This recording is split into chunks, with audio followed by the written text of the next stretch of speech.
Hello, you lovely lot, and welcome back to Who Knew, a Doctor Who podcast. I am your host, as always, Josh Carr, and it's another week, which means I've got another guest with me. And this week, I say this every week, but it's true because I never fail, but I've got another cracker of a guest with me. I have got the undoubted star of Big Finish over the past few years, in my opinion, and in many other people's opinion, and somebody who has also, in my opinion, and in many other people's opinion, already written themselves into the history books as a legendary Doctor Who companion over on Big Finish. From the 11th Doctor Chronicles, it's the one and only Valarie D. Lockwood Safiyya Ingar is here with me. How are you, Safiyya? Oh, stop it. You're making me like I'm proper blushing right now. I'm like bright red. I'm beet red. Oh, well, Intro. Thank you so much. it's all very, very true. And we've got a lot to discuss because I'm such a big fan of this run. So I've spoken about it many, many times to many, many people. So we've got a lot to cover.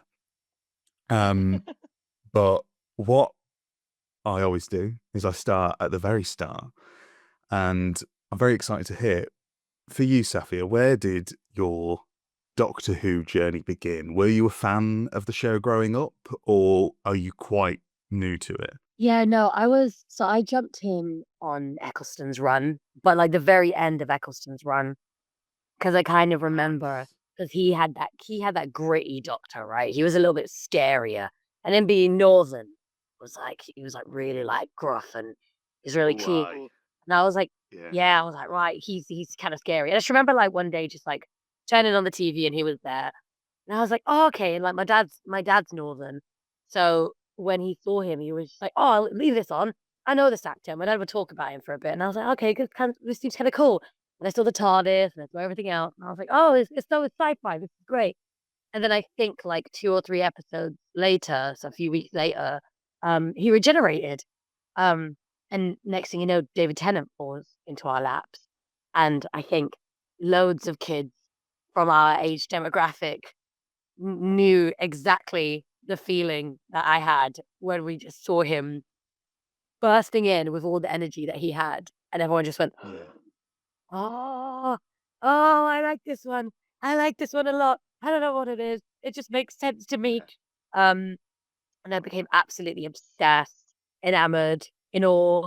And all of a sudden, I was the one kid in my family that was religiously like, okay, it's Saturday. You know what time it is, folks? Let's go. And everyone would be sitting there for dinner. And I'd like angle myself very specifically to be facing towards the TV. And I would watch Doctor Who, and everyone would just be like, "Oh, what's that doing?" It's like, "Oh, that's watching Doctor Who again." And I was like, "Yeah, yeah, yeah, leave me alone." And I was completely obsessed. So that came out when I was like, what, like 10 years old. So it's been a hot minute, and Yeah. so I obviously watched his entire run, and then I watched a bit of Matt Smith's. If I'm going to be really honest about it, like David was my doctor. He was just the 10th Doctor was just my doctor. But I was there for the feathers and the bow ties and the fish fingers and custard at Comic Con. Like it was all of that. It was a time. We used to live in a society. We used to be like We bonded. we really did. We really did. What a time to be alive, eh? Admittedly, I did fall off, but Yeah. the love's always been there. Always, always, always. Yeah. Oh, well, that's lovely to hear. And what an intro to Doctor Who to come in sort of the end of Eccleston. Because I always look Mm. back and think like that first series, because that's when I started. We call them Rose babies on the podcast. I'm a Rose baby.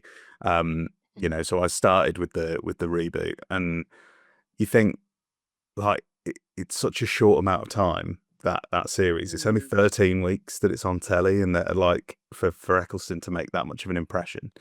But even for you, it's even less. It's sort of like 2 or 3 weeks. But I feel like as well when you're a kid, 2 or 3 weeks is a lot longer than it is now. Yeah, It's like at 13 weeks is like such a big chunk of your life has been yeah, taken up definitely. by this show. But to get introduced to regeneration that early on must have Mm. been must have been a shocking experience, because I remember it being shocking for me.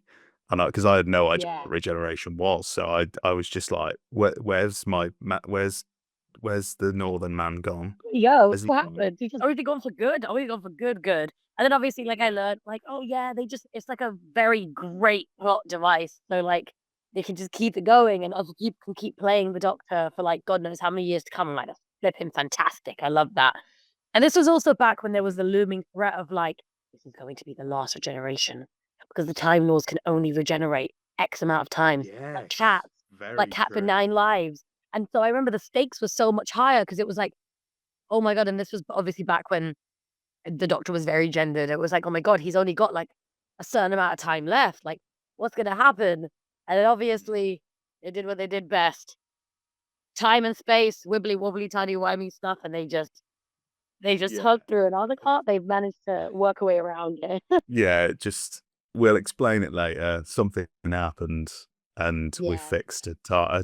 They write themselves into corners essentially, and I like to think that showrunners just write challenges for other showrunners to to be like, yeah, I'll get yourselves out of this one in the future. Enjoy that. And Yeah. Russell seems to be doing that for himself at the moment. You know, he erased Donna's memory, and then he's like, "Oh, now I've got to bring Donna back, and I've got to undo my own hard work." So you mentioned that you fell off from the show a little bit. Have you ever been tempted to dip your toe back in at any point before? Obviously, I know dipping your toe is an understatement. You're now dived headfirst into the world of Doctor Who in a way that not many Yeah. people have. But in Mm. between that time, were there any moments where you're like, "Oh, this has intrigued me"? Or like, was there a specific Doctor casting that you thought, "Oh, maybe they could bring me back in"? So actually, and I feel like it's been such a long time I'm allowed to say this now, but I haven't gotten shut down yet. I was actually very, very close in the running to play Yaz for Jodie's series. Wow, Very close. that's Yes. incredible! I had no idea. Is this Yeah, to the point where an it was a exclusive? hair pinch. So Wow. it was I remember obviously when I got that audition through and I absolutely lost my little marbles. And I was like, oh my God, like this is it. This is everything I've been waiting for. And then obviously I got close, didn't quite get it, but Mundy got it and absolutely killed it. And they went off and had their iteration of the Doctor in that universe. And I do remember not watching it for the longest time because obviously I was really upset and bitter. And then considering now I play Valerie, I kind of I know how this is going to sound, but I watch the run and I sort of go, I feel like Valerie was supposed to find me, actually. I feel like this was the person I was really supposed to play because Yeah, very that's really nice that you can look back yeah, and sort of be like, "Oh, well, I've got my companion in a way." And yeah. that Like I feel like these things always do tend to work out when it comes to Doctor Who, and it's lovely that you've now got that chance. yeah. I mean, don't get me wrong. If I'm gonna be real, I'm a human being. I was a salty wench for a little bit. I was like, Oh, ah, of God course. damn it. So what was that experience like in terms of auditioning and how did that come about? Was it all quite quick and quite obviously I assume very secretive, but quite quick and out of the blue, or was it a very Yeah. long, drawn out process? Yeah, no, like you're signing things and like you do a tape, and then sometimes it could be like 2 days later, they're like, oh, they want you to do another tape, or they want you to go in and meet someone. But this was at a time where people were really starting to like only use self tapes, really. So I didn't really Mhm. get to meet anyone, which for me is quite frustrating. Like I love the Yeah. opportunities, don't get me wrong. Keep sending them, please, universe. But self-tapes are always where I'm like, God damn it, just get me in the room with these people. Like I promise you, like I will be Yeah. so much better, so much stronger. Not just with my performance, but just who I am, because I can actually convey who I am. Because with a self-tape, you get sent the sides. Sometimes the scenes that you get given aren't very challenging. They're not very meaty. You can tell they're just kind of like a preliminary phase to see if you look right for the part, and then they start giving you bigger, lengthier scenes as it goes along. Mhm. And depending on the context of the universe that you're trying to slot yourself into, could be an existing IP like Doctor Who, like as some of you may know, I'm in The Witcher, the Netflix series. Yeah. So you look at the material and that's when you as an actor go off and do your research. So there's something extra special about being dropped a script where even though like some things are code named and they're trying their best to make sure even if it's leaked, it sounds ambiguous, but you're sat there going, I know exactly who they're referencing, what they're doing. Like, oh my God, they've given a code name for the TARDIS because so it's stuff like that you're like, oh my God, this is so cool. And I'm able to unpack it. I'm there going boom, boom, boom, boom. I know exactly what I need to do. And so I think I had like a good few rounds of tapes and I still didn't meet anyone, but I'd heard that like they were just like, it's enough. Like that's great. Let's pass the tapes through. And then it was just a waiting for a while. I remember I was in rehearsals for another job that I hated. It was a theatre job that I did a really long time ago. One of the few theatre jobs that I've actually hated because I love theatre so much, and it's where like my entire career has been built. Um, and then I got the phone call, and I was devastated. It ripped me apart. I just didn't get it, and I was distraught, and I was like, oh my God, and obviously you did a whole why. And sometimes you never get feedback. You never hear back why. It's just, we're so sorry, it just wasn't in the cards for you. Would love to see you again if, in the future for something. And I was just like going, okay, fine, I give up. I give up. But at this point, um, that was one of my biggest rejections ever to this day, which is a nice thing to say because it means I've had a good hit rate with everything else. Yeah, so that was that, and I had to move on really swiftly. You kinda have to as an actor, 'cause if you hold on to it for too long, it just drives you mental. And you can see some actors I feel like do hold on to that, and they turn quite bitter or a bit jaded, and it does defeat you. I kinda can't blame them because it really does mess you up because it's all about you. You're putting your whole mind, body, soul on the front line to be like, "Hey, please hire me." So when they don't, it's like, but then, what, like 5 years later, I got Valarie, and then I was like, "Oh, yeah, okay." I feel like all of that, this is how I heal with Valarie. Yeah. Yeah. In all And what a way to heal. What a way to I heal, know, right? indeed. Looking back on it, do you think obviously I know you said, you've got Valarie now. I think you said that you've now maybe revisited that era a little bit and seen a few stories. Do you have any thoughts watching it and thinking, Landon's done a great job. What would I have done with it? What would I have done with this episode, or what would I have done with this character beat or this character moment? Like, do you have those moments looking at it, or is it just sort of okay? It's not mine now. It's gone. Yeah, it's because how I tend to work anyway, and this is always it can be hit or miss being the kind of actor who comes in with ideas. Because some people don't wanna hear it. They're just like, "It's on the page, do what I've written for you." Not to say that that's been the case for this, but, there are some writers who I don't wanna use the word precious because it is their work, but there are some writers who just go, "No, I don't this isn't I don't want you to do all of that." Like, but I'm the kind of actor who I come in and I embellish things. I feel like I'm quite a big actor. I'm quite a big expressive actor. I'm also bumbling with ideas. I'm also neurodivergent, which I think lends itself to why when I see things on a page, sometimes it jumps out like it doesn't make sense to me. Like there are literal behaviors that sometimes I see on a script and I go, I don't think the character would do that. Like, why would they react like that? That doesn't make sense to me. And then I would just suggest, like, can I do this instead? And see what the response is. And more often than not, people are just like, yes, do it. And I'm like, great, love that. So I do it. But there have been occasions where people are like, nope, nope, sorry, just do what it says on the script. And then I'll be like, "Can I do one take where I try my idea?" And that usually never makes the cut.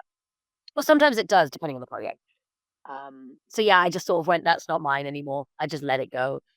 Also, yeah, I don't know. I just have a completely different energy to Mandeep. Like she's a beautiful whole actor who has a gentle energy and quality that I don't think I quite have, which I'm jealous of because I feel like I'm so brash, which is why I think I work for Valarie because the very nature of Valarie is that I always say this to everyone, like, she's also physically one of the strongest companions, like, as in, like, capability-wise, like, she could literally crush the Doctor and not think twice She about it. could. And I She think really could. and I think that looming threat, like, I constantly talk about how I love an alternate timeline, Valarie, where the Doctor coming in, ruining his life the way he kind of does.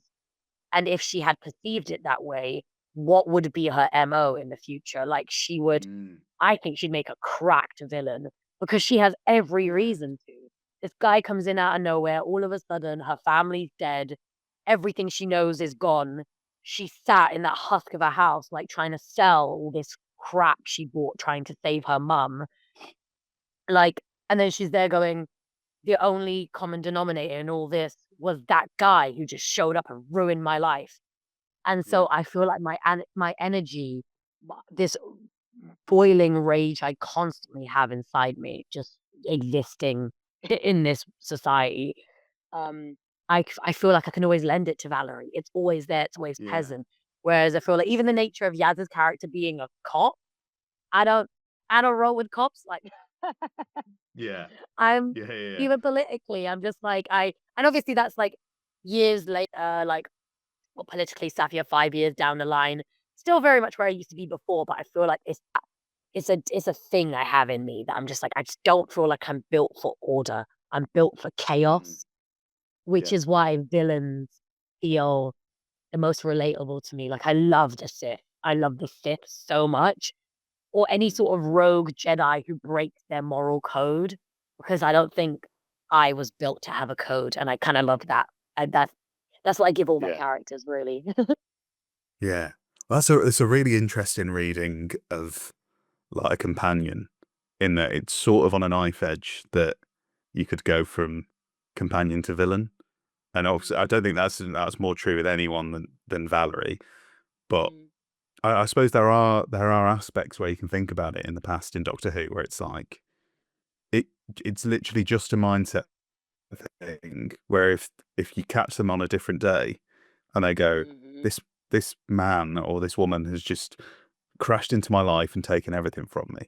Like maybe someone like Ryan in the 13th Doctor's era, because in the first episode he loses it, like sort of the only direct family member that he's got left really, and that's sort of as a result of getting involved with the Doctor. So there is that element of like maybe there's a version of Series 11 out there where Ryan becomes the villain, and I just think that's fascinating, Honestly, and it adds a real bite to the characters, doesn't it?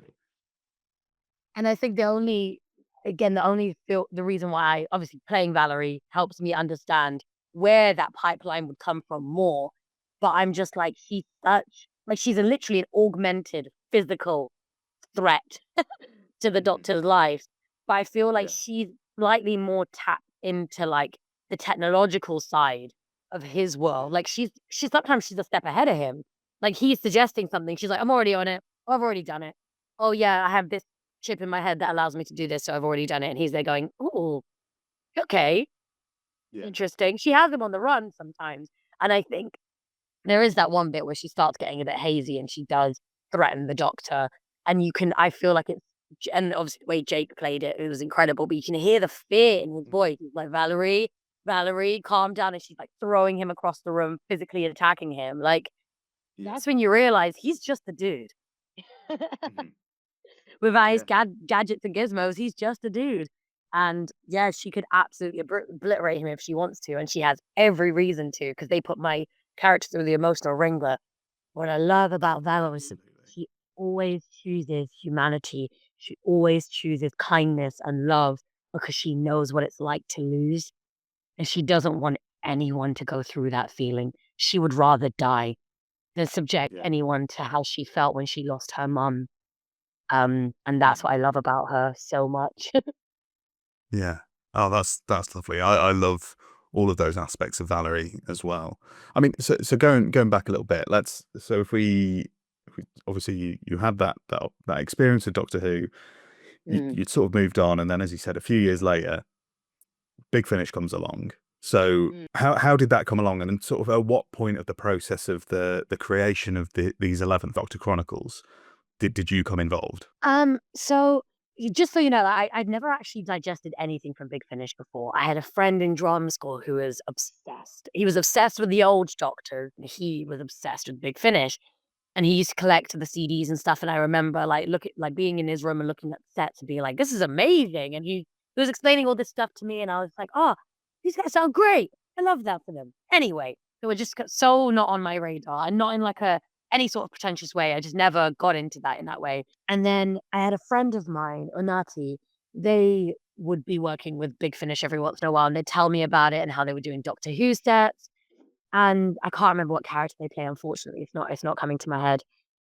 But they had been saying that they'd been working on some Doctor Who sets that had been released, and they were really excited about it. And I was like, "Oh, I'd love to do something like that." And I remember we were just like drunk at a bus stop, just like looking at the sky. It was really lovely. And they were like, "Oh, let me hook you up. Let me get someone to contact you because I feel like you'd be great in that." Because this is also when I was in the beginning of my voice acting journey. I had Yeah. just gotten an agent, like literally like a couple months before. I was just finding my way into video games, and it was all really scary, and I had a lot of doubt. And then I knew Big Finish was a form of voice acting, and that made me want to explore Mhm. that anyway. So Anati Yeah. gets me in. They get me playing some monsters in one of the Derek Jacobi sets, and that was really cool. And then, like, I played, like, a Medusa type character, and then I played one of these, like, witchy things, and they were like, "Oh, you're pretty solid." So they got me in for a Nice. Torchwood set with Samuel Barnett and Jacob Dudman, both wonderful, wonderful men and gorgeous actors. And I'd actually met Samuel Barnett before from my theatre days, and so we had that little rapport, but I'd never met Jake before. And Jake's my age, and, we were just having a chat, and he was super lovely, and I remember people throughout the day would be like, "Oh, so how do you guys know each other?" And he and I would just Yeah. be like, "Oh, no, this is the first time we've met. We've never actually met before." And everyone would be like, "What? Oh, sorry, just the way you guys were talking, we thought you'd known each other for a couple of years or something." We're like, "No, just met him, literally just this morning." So I had literally a day recording that, and that was super exciting. Um, and then a few weeks later, I get an email from my agent saying, "Hey, so Big Finish want you to play a Doctor Who companion." And I was there like, "Oh, they want me to audition for a Doctor Who companion?" I was like, "No, no, they want you to play a Doctor Who companion." I was like, "What? What do you mean? I don't what?" Read the email again. Yep, it was an offer, and I was like, "Okay, that doesn't really happen for someone like me." And then I did a little bit digging, and then I say a little bit digging. This was like after we were recorded 2 of the set, because I Yeah. walked in and I saw Jake. Oh, this is also really embarrassing. I love telling people this. When I'd met Jake for the Torchwood set, obviously, like, we're in the booth all day from like 10 a.m. to 6 p.m. It's me, Sam, and him in the same room, like on our individual mics, staring at each other. And in between takes or scenes or whatever, we're all having a little bit of a laugh, having some downtime. And he's doing impressions of the doctors, some of the doctors, because they're coming up in conversation. Because these guys all know each other, and I'm fresh off the boat, just Yeah. out here like, and so he's doing these doctor impressions. I'm like, "Dude, those are really good." And everyone's laughing. He does it again. I say it again. I'm like, Dude, that was so dope. Like, you sounded exactly like him." And then he imitates David Tennant's doctor. And I was like, "Oh, bro, you should get paid to do that."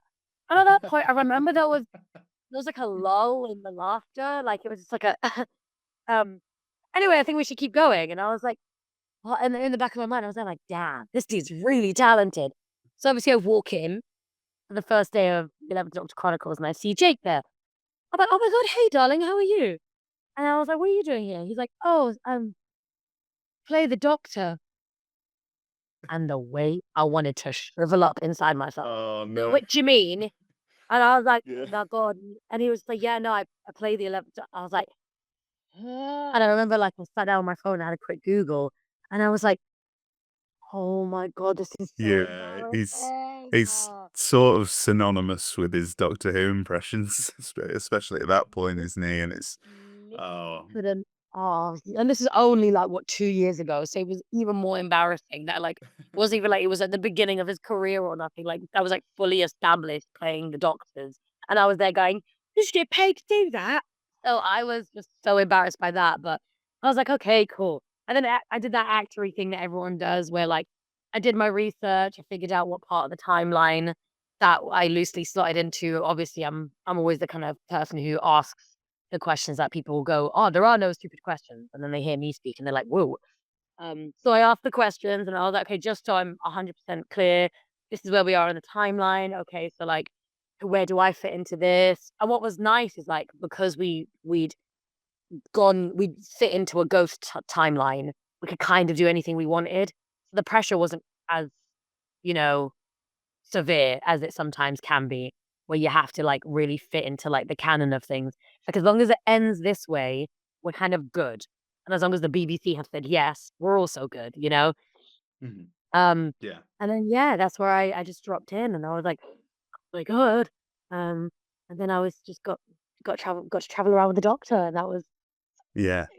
So exciting, so exciting. Well, I was because I know you touched on it there, and I had it written down, especially in my notes, because obviously your chemistry as Doctor and companion with Jacob Dubman is fantastic.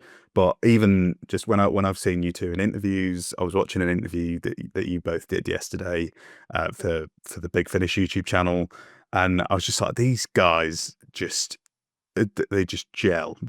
It's like when you see sort of like David Tennant and Catherine Tate, and you're like, oh, they just get it. yeah. They just slot together like a perfect little jigsaw piece. And when they're off script, when they're on script, it's all just gonna be gold. And Yeah. that's how I feel listening to you and Jacob. How vital was that connection with Jacob? And obviously he's a he's been in the world of Doctor Who for a very long time, and he's sort of entrenched in it, and has been. How vital was he for sort of guiding you back into the world of Doctor Who? I know. Obviously, it's the actor's biggest blessing when your scene partner is someone that you're just like, oh great, Yeah. love you. This is gonna be a piece of cake. Because there are difficult actors out there, and working with them, or not even difficult. Sometimes you just work with an actor, and you're like, all our energies are just not the same. And so Jake and I being so close in age, and just like energetically being really, really dorky and funny. Because I know he looks like that because he's bloody gorgeous, but, like, he is such a little dork, and I love that about Yeah. him, and he knows so Yeah. much about Doctor Who, so, like, seeing him, like, riff off and doing his own thing just made me feel, like, a real sense of comfort Mm. more than anything, like, especially in, the first the first day or 2 where, like, you're still, like, meeting the team and you're still establishing, like, who you are and, like, sometimes I would be the only woman in the room, doing it wouldn't happen all the time, but when it did, it was like, there's always, like, a dynamic that you're kind of like, "Oh, like, where am I gonna slot into here?" Like, is it gonna be the kind of environment where they're not even aware of them making me feel isolated or whatever, but that just never happened. Like, it never happened. There was never a point where, like, someone made a weird joke that made me go, "And you've lost me." Like, everyone was Yeah. so respectful and kind and wonderful, and the only thing I felt like I had to catch up to was the fact that they'd known each other longer. That was kind of it. Mhm. But that's kind of a given with anyone you meet for the first time. It's like, "Oh, these are your Friday, Yeah. and these are how you guys talk to each other." But luckily, I'm also confident enough, and this is where I have to give myself a pat on the back because I'm the kind of actor who thrives in chaos, but I also really love people. And so if I can get in on jokes and if I can be the kind of person who is easiest to work with and who everyone likes and gets along with, I'm like, perfect, Mm. cool. Like everyone's winning here because I like you guys like me. And so with Jake specifically, we always made sure we were stood completely opposite each other because even if we'd only read a script once, we'd always end up just looking at each other as if we knew Yeah. scripts off by heart because it was just so easy. And then because of that, there were things that would come out in takes that we'd record the scene in one quick swoop, like do it as you're performing it on stage. And then they'd be like, okay, guys, we're just gonna quickly do that again. Or we might pick up a couple of lines, but that was great. And there were loads of times where we did takes, me and Jake, and they were just like, well, I don't think we can get any better than that, but we just need to do one for safety, I guess. Yeah. And then Jake and I would be like, "Do you wanna try that?" "Yeah, let's try that." And then we'd try something else in the next take, and they'd be like, "Guys, that was okay, cool, let's move on. No notes, great." Yeah. And again, as an actor, you're just there like, "Nailed that." And with Jake, it was always like that. It was always so much fun. And we'd always Yeah. give each other a little cuddle after the real emotional scenes. And that was from day Yeah. one as well. Again, I didn't really know this guy, but it was so wonderful. Like, especially with the mum's death, like me, all of a sudden, like I'm just there breaking down healthily, acting, but I'm Mhm. still tapping into something. And he just like wander over and give me a hug and then just be like, sorry, I just really had to do that. You're really great. And then we'll just like mosey on back to his mic. But it felt so safe and comforting. And I think that's why Yeah. Jake and I were able to do our best work, because even the team, Nick, all the writers, Alfie, everyone, they're just the most incredible set of people. And I'm so honored to work Yeah. with them. Well, you'll be glad to hear as a fan who's listened to these sets, all of that and that connection between the two of you just shines in every story. Oh, Absolutely. yay. Because it's just such an instant classic duo for me. And Hmm. it's gone like right to the top of my list as Doctor companion duos. When I think of the Doctor and a companion, the Doctor and Valarie spring to mind as much as the fourth Doctor and Sarah do. Like it's that level for me. So What obviously honor, the thank reception to you. these sets. Well, like thank you for bringing it to life. I mean, the reception to these sets has been phenomenal, phenomenal. Like, I've Mhm, spoken to a lot of people about these sets, and I feel like it's really grown through word of mouth because that's how a lot of things grow through Doctor Who Twitter and everything. And I mhm, had friends going. I know this is not not to offend or anything in any way, but Big Finish has its sort of main ranges that at certain times it pushes really widely, and then it has some smaller ranges that are maybe a little bit less frequent and things like that. And mhm, I wasn't really aware of the Chronicles ranges. I knew that there were impressionists who sort of filled in for doctors who they didn't have signed up, like Matt Smith and David Tennant at certain times. mhm, And when people were sort of started listening to it, the first couple of sets that came out, and were saying to me, you have to listen to these 11th Doctor Chronicles because this is gold standard Doctor Who. I was like, yeah, okay, okay. I mean, I'll give it a go. It was almost like an unexpected massive success. I don't think anyone ever really mhm, doubts the quality of Big Finish because they're so consistent. But for it mhm, to sort of take on this life as a real benchmark in the fandom of, oh, this is great Doctor Who. When you were reading the scripts for the first time, and obviously it's show run by Alfie Shaw, we should say that Alfie is mhm, incredible, and does incredible work mhm, on this. And there's a lot of newer writers on this series as well, writers who are sort of mhm. getting their first few credits in the world of Doctor Who. When you were getting these scripts through, did you sort of anticipate the reception, and are you all sort of aware of how loved these sets are now? Um, oh, so I mean, I remember we obviously got sent the 3 episodes first, and I remember I was traveling a lot of the time, and Alfie kept messaging me being like, "Buddy, you read them yet?" And I was like, "I'm reading them." But and then I remember reading them and being like, "Oh my god, dude, what the heck?"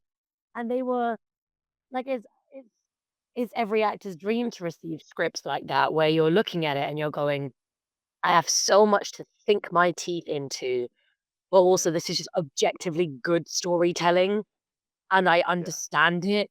And considering a world as big and as expansive as Doctor Who, it's very easy to get lost. I'm not gonna lie, there were days where we had to be like, "Okay, so establish where we are, what's happened, what we're doing." But mhm, that rarely happened because it was just like it was all there. And the wealth and breadth of talent that they got for these sets is unreal. Every single one of them is banger after banger after banger.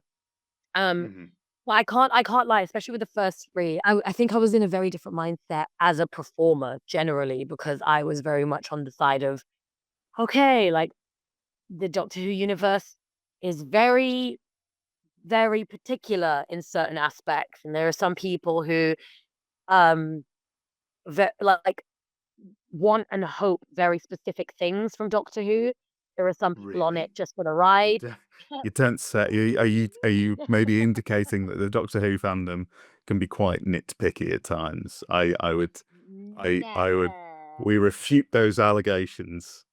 It's absolute We'll say that nonsense. though. No, I'm We'll, absolutely joking. Obviously, but the Doctor Who we'll fans can be an absolute nightmare in a nice way. In a nice way. I will say that, and I will also swiftly follow it up with they are also some of the most incredible, wonderful, passionate, kind fans that I have ever met. Because my first critical sort of emotional response was, oh my God, like I am a non conventionally attractive, non white person of color, queer person. I don't know where I'm going to fit in this. Like it was all very kind of scary. Like this is where like the politics of my existence constantly gets brought up in the kind of work that I do. Mhm. Obviously, me being in the Witcher universe, I got it in the neck, like horrifically from fans for that. Yeah. And it kind of, and considering that seems to be all too common nowadays with video games and stuff. And like I got myself to a point where I normalized that behavior and internalized it and went, this is exactly what's going to happen to me. Like people are gonna hate me, they're gonna find every excuse to want to hate me. I'm not gonna, and this isn't me being critical of Doctor Who fans. This is me being critical of like fandoms in general right now. Because Yeah, of having course. been Yeah. in fandoms pretty much my whole life, whether it's anime, video games, whatever, Doctor Who, I've always stumbled into that subsect of strange human that just gets off on being really evil and spiteful over anyone who isn't a cishet white man. And I'm just like, what you spend your money and your time doing all of this, being this hateful? But that voice has gotten all too loud lately. And so I was scared. I was Yeah. genuinely scared for myself because I was like, they're gonna hate me. Yeah, I can Um, completely understand why you would be, especially in the current climate that yeah, we're in terms of it's the all way the media react to things and the way that fandoms pick up on that, and also the way that YouTube and various algorithms on social media reward that kind of horrendous behavior with right. pushing them They're into literally the getting limelight. paid It's to like, exactly.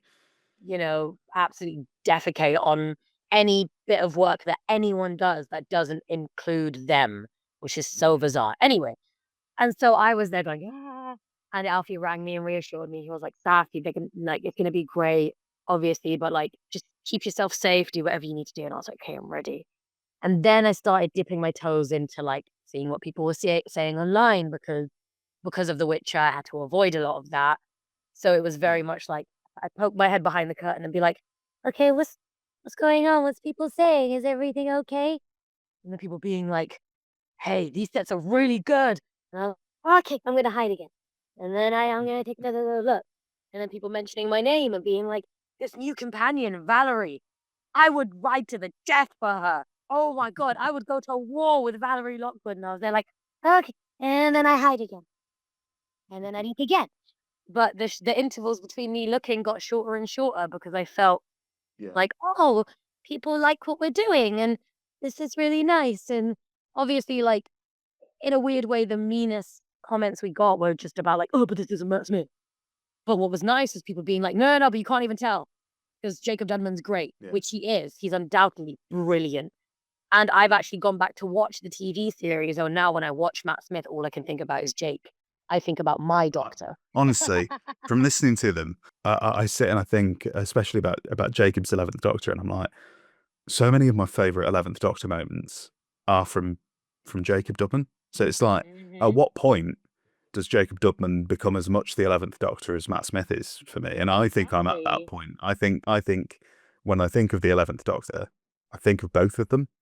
I think Yeah. of Matt's face and Jacob's voice, basically. Yes. And he Yeah. and obviously he doesn't get his flowers in the same way that I do because like he's visibly not on the cover art and stuff like that. So Mm. everyone I feel like there was a very very tiny group that was just like, "Oh, I feel like I've been duped into thinking this is Matt Smith, but it's not." And then other people being like, "Nah, nah, nah, nah. Put the soapbox down. You're fine. Like this is still Yeah. really great writing and great performing." And what's been really great is seeing even yes, the nitpicky fans being like, listen, these are really good. Like this is Yeah. what made me like what the best response I saw was, "This is what got me into Doctor Who in the first place." And I was like, "Oh my Yeah. god, like such an honor to be compared to the kind of episodes that people saw that initially got them into Doctor Who." And for me, that can only come from people like Alfie, like all the writers, like Jake, like people who undoubtedly love Doctor Who and want to do the best by it. Like they are undoubtedly the best people for the job to tell these stories, and the way they have is just it's proof in the pudding. Um, and then obviously we did that thing where we were like, the first that went down great. Now we have to make sure the second one is really good. Then Yeah. we released that one, and then that one went down really well. And then Alfie was like, but we need to make sure the third one is really good. And then that one did Yeah. really well, and that was so with each set, we were, like, growing in confidence, and we were all able to, like and then I found myself engaging with this beautiful new pool of fans that I discovered, Mm. and I was like, "Oh, I have fans, this is lovely," and they were all saying really sweet things to me, and whenever a set came out, like, there was, like, a small group who would listen to them the day of release and would, like, tweet me or, like, message me on Instagram and say, like, Safiyya, like, I hope this isn't, I just want to let you know that, like, I just listened to the set. I'm like, it came out like 2 hours ago. What? Yeah. Yeah. And they're like, but Yeah. it's undoubtedly some of the best, like, Big Finish I've heard in such a long time. And I was like, and I do also want to shout out my Valarie fans who have also joined in to become part of my little Twitch streaming community because Yes. beginning of last year I started Twitch streaming again. It's been a lifelong dream of mine to Twitch stream, and I finally got everything together to be able to do so.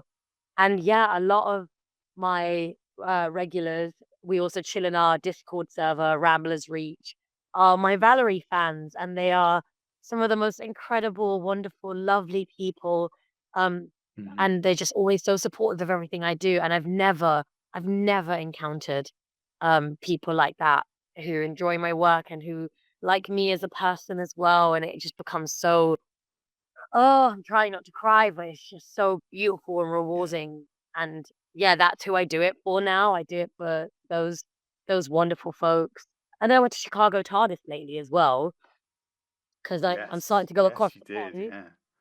expanding my horizons. And was also really nice is seeing people who either have listened to the sets, know me, and they're like, oh, cool, like I really, really liked your companion and they loved meeting me. That was great. And then there were some people where they see me on a panel next to like Sasha Dewan. And where I'm just there talking, bantering, whatever. And they'd come up to me afterwards and be like, I bought your sets. And I'm like, oh, what? They're like, I saw you talking on the panel and you sounded really cool.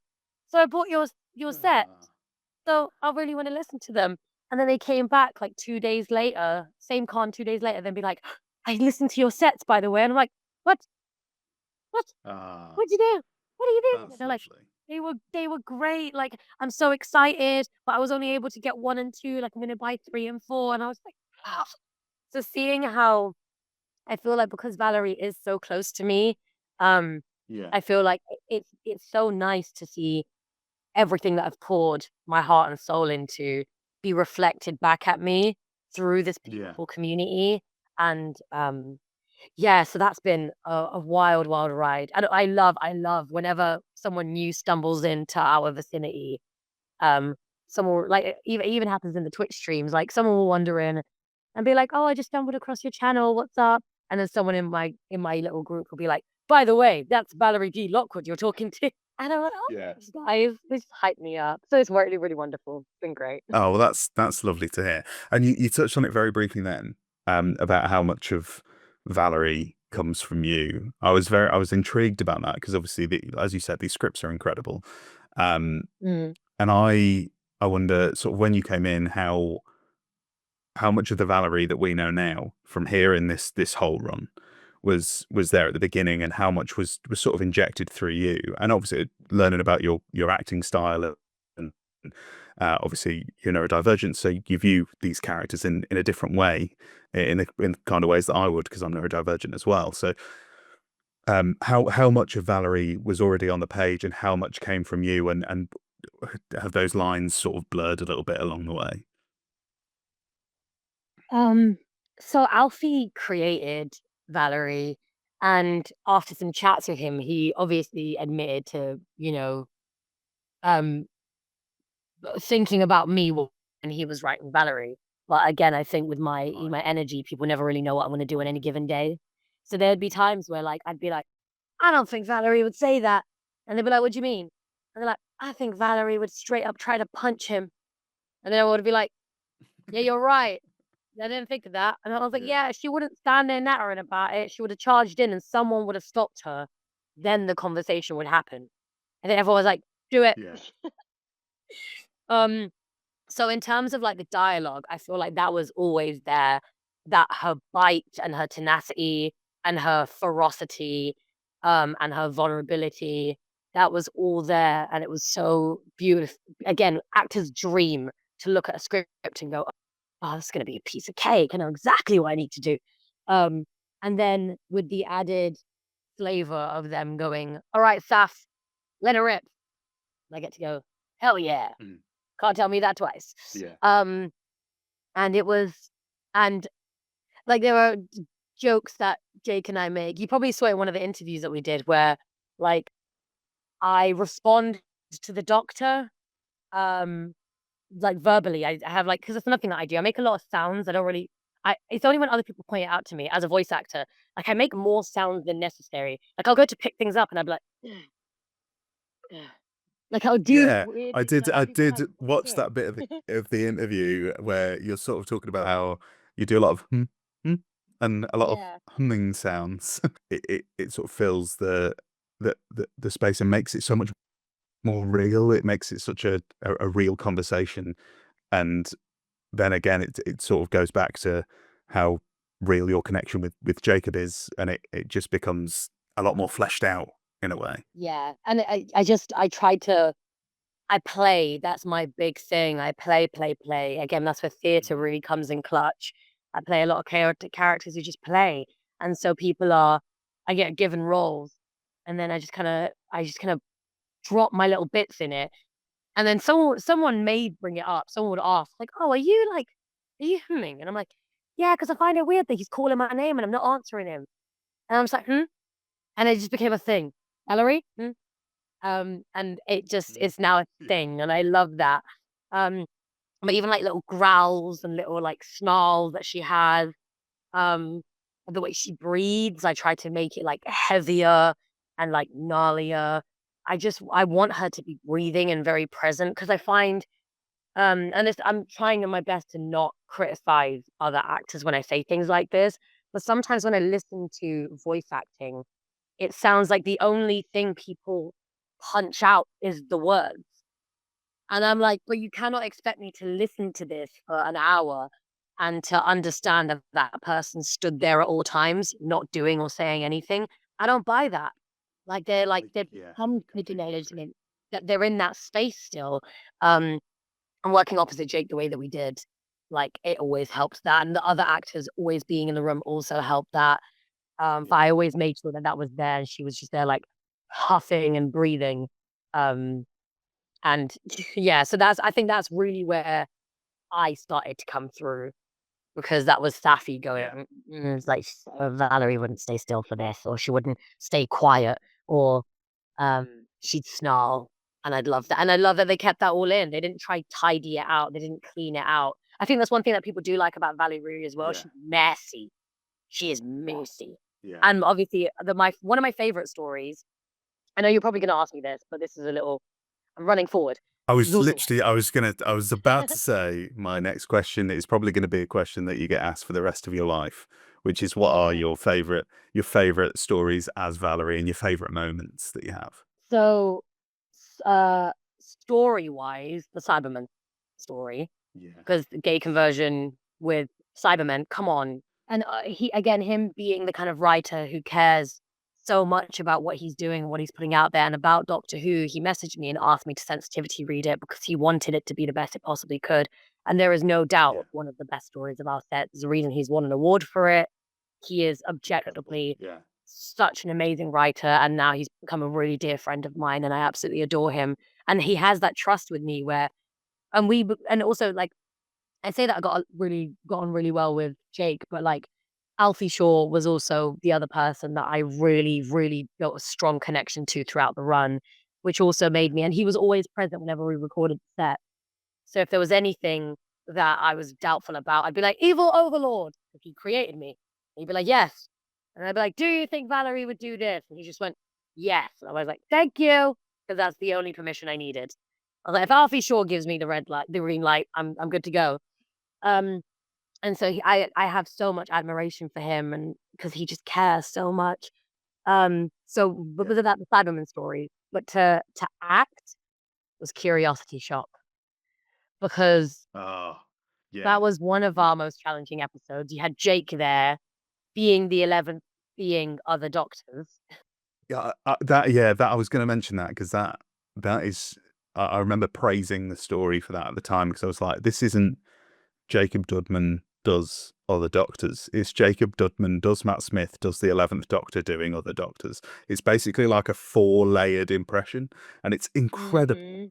And also, yours and the Doctor's relationship sort of slowly, it's a very strange episode. It's a very surreal episode, and it sort of leads to this Mhm. breakdown that is then explored more in Broken Hearts, and it Yeah. really holds it all together. It's a fantastic story, and it's two great performances from the two of you as well.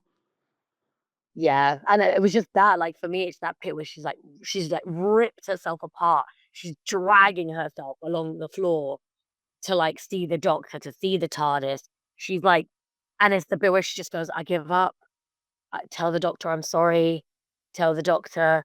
And then she just goes into that bit where she's just like, "World's got lost in the screaming forest," and it's all of that. Like she's literally losing her mind for this man, and it's her reaction at the end of that episode which led us to have that conversation of, I don't think Valarie would let that go, actually. Because we came Yeah, in for the next set, and all of a sudden, everything's hunky dory again. It was a little bit tense, but I was like, and I remember coming into the room, very first day for the next set, and I was like, I'm going to be so honest with you guys. I think she'd be way more pissed at him. And everyone just went, oh, I was like, Valarie wouldn't just, I'm sorry, like, we have like a run of other companions, like, forgiving the doctor for their messed up yeah, behavior, but Valarie would not do that. Like she just wouldn't. And everyone just went, huh. And then obviously Ethan McMullen went in a completely separate conversation that I wasn't even privy to, also said the exact same thing. Valarie wow, would yeah, never. She wouldn't. yeah, That's like, 'cause again, she is so much more powerful in that way. Like she could have like it's that bit where she's like she physically gets aggressive with the doctor at the end of Curiosity Shop. And she's just like, "You ripped me apart, like, you didn't tell me there was a yeah, plan. Oh my god, everything would have been okay if you just told me the plan." And she's just like, "Ugh." And she's just like, "I just need to take a walk," because she knows otherwise she'll swing for him.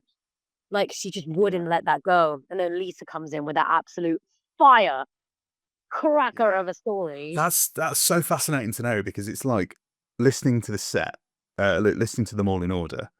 I mean, Broken Hearts, I think, is one of my favorite Doctor Who stories of all time, and I think it's phenomenal. I re-listened to it yesterday, and the idea that it's born from you and obviously the writers involved in the series knowing this character so well that it's like you're already trying to move past that, but you've got no, let's go back and let's put something in this gap because I'd always been intrigued because it is sort of like a standalone release, isn't it?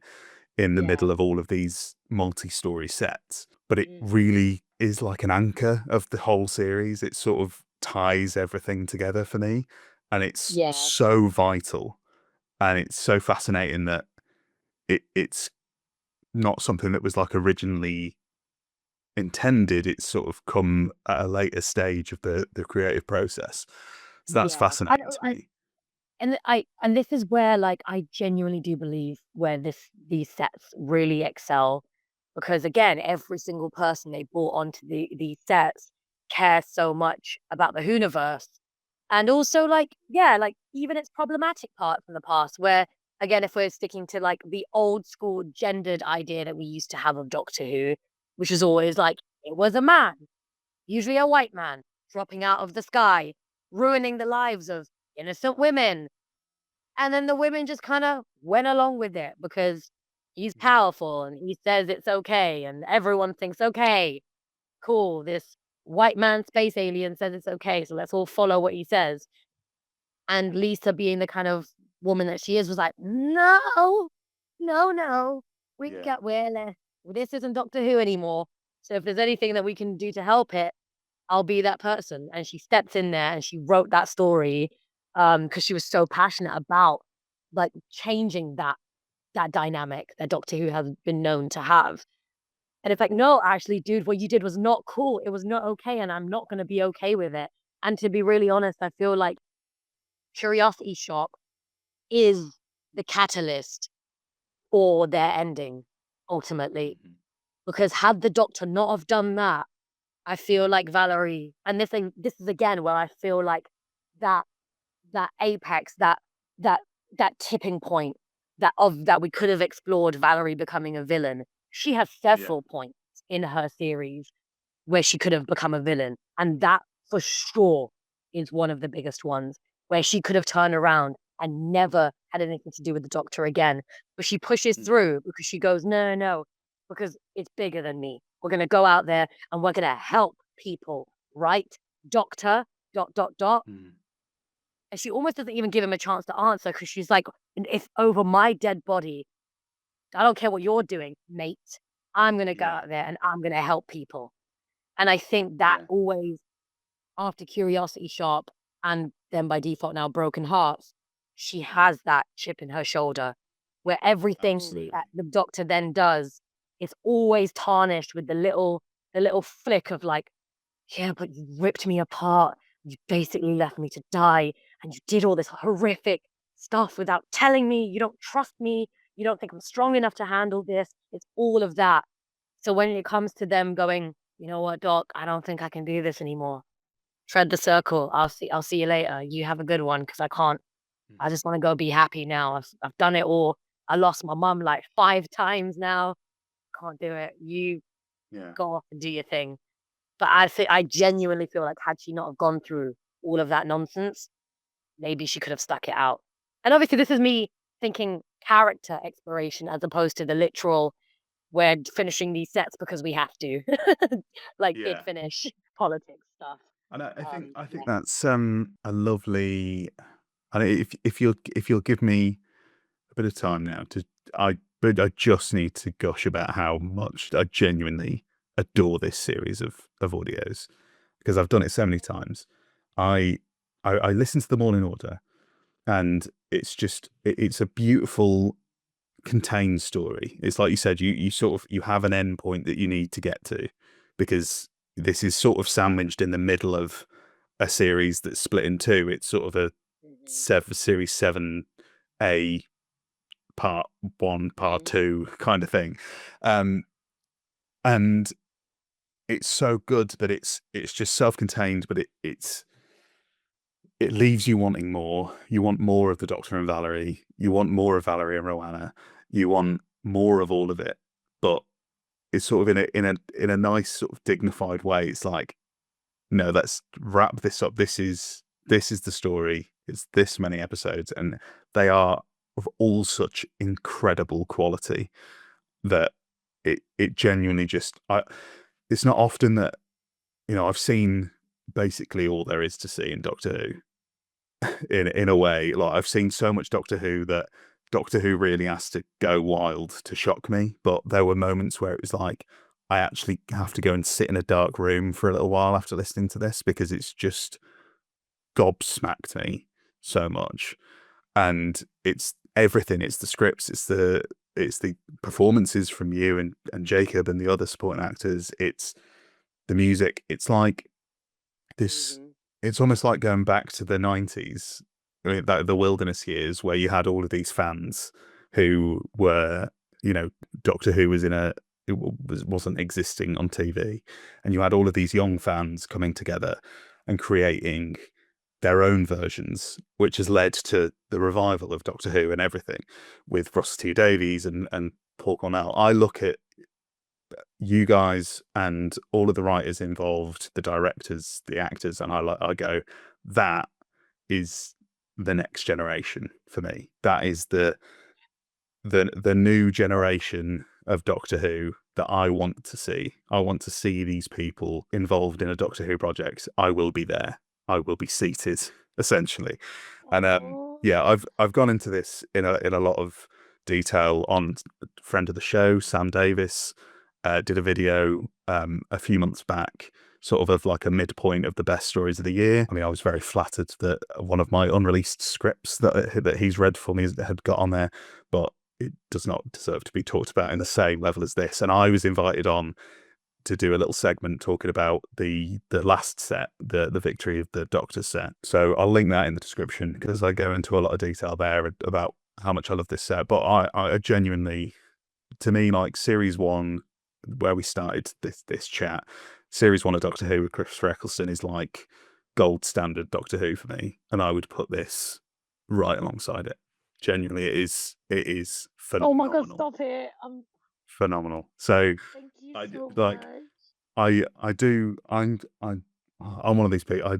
I do love any old shit when it comes to Doctor Who, but this is different. This is me going, this is genuinely unbelievable. Like, I will watch anything with Doctor Who. So Jess says I clap like a seal at anything that's got Doctor Who plastered on it, but this is entirely different. And I know so many people agree with me. I know you've been on an awful lot of running with my friend Jack, and we have a group chat. And this series comes up as a conversational topic sort of every 3 to 4 days, and has done for the past year, where we're just like, wasn't that the best shit to listen to? It's like, yes, it was. Oh, So I was just seeing that, and that's I'm gonna cry. Oh, I'm such a wimp.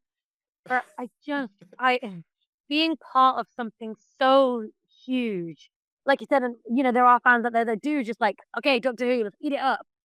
And I do love that. I would always prefer that over the fans who are like, oh, Doctor Who, let's shit all over it, you know? Um, yeah. but it just has been such a rewarding feeling, and so like just humbling, and especially after the last couple of years I've had with like all the hate I've received for roles that I'm just like, I'm just a dude. I'm just an actor. I'm just here trying to do my job. I'm just trying to, play a character and tell a story. It's really not that deep. You don't have to send me like slurs and death threats and all this sort of really weird shit.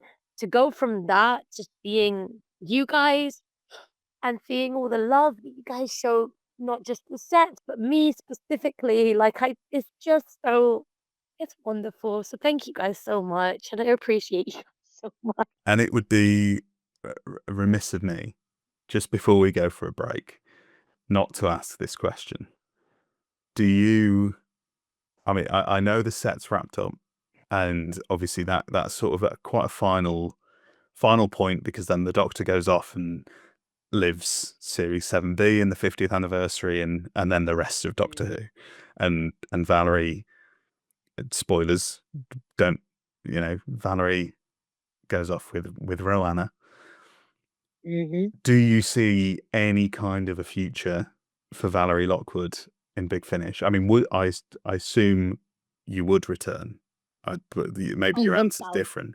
Okay, good. Yeah, no. But If they messaged me and was like, Valerie's coming back, I'm like, where, when, why, how? Let's go. I'm already at the sound house, parked up outside. Let's go. You're in the car park. You're in that car park. Yep. Getting the photos taken. So do you see that ever happening in the future, or do you think maybe that's Valerie's time? I would love that. I know the team would love that. But especially We now would all with love that. the Everybody, I think, everyone would love can settle that everyone on planet Earth would love that. that. I just think the big thing now is, especially with the new rebranding and everything of Doctor Who, that we are at the mercy of the BBC, as always. But even more so with, now that her timeline has ended, if we were to try and like fit ourselves into other people's timelines and universes, that's when it started getting even messier. So even if it's Valerie interacting with like a different character, we'd have to ask them first and then be like, nope, because we're doing this. And they'd be like, And so I think right for now, we're just settled on the idea of like we had a good, strong run, folks, and people are still talking about it. So we've done good.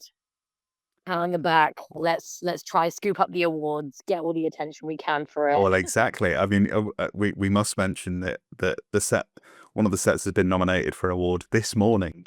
You found out that you're nominated for another. What award is that? I didn't get a chance to read what awards it is, but you lot are sweeping all of the awards. So it could be anything. It could be Oscars and Emmys and Tonys for all I know. So it's been shortlisted for the best podcast drama at the BBC Audio Dramas Awards.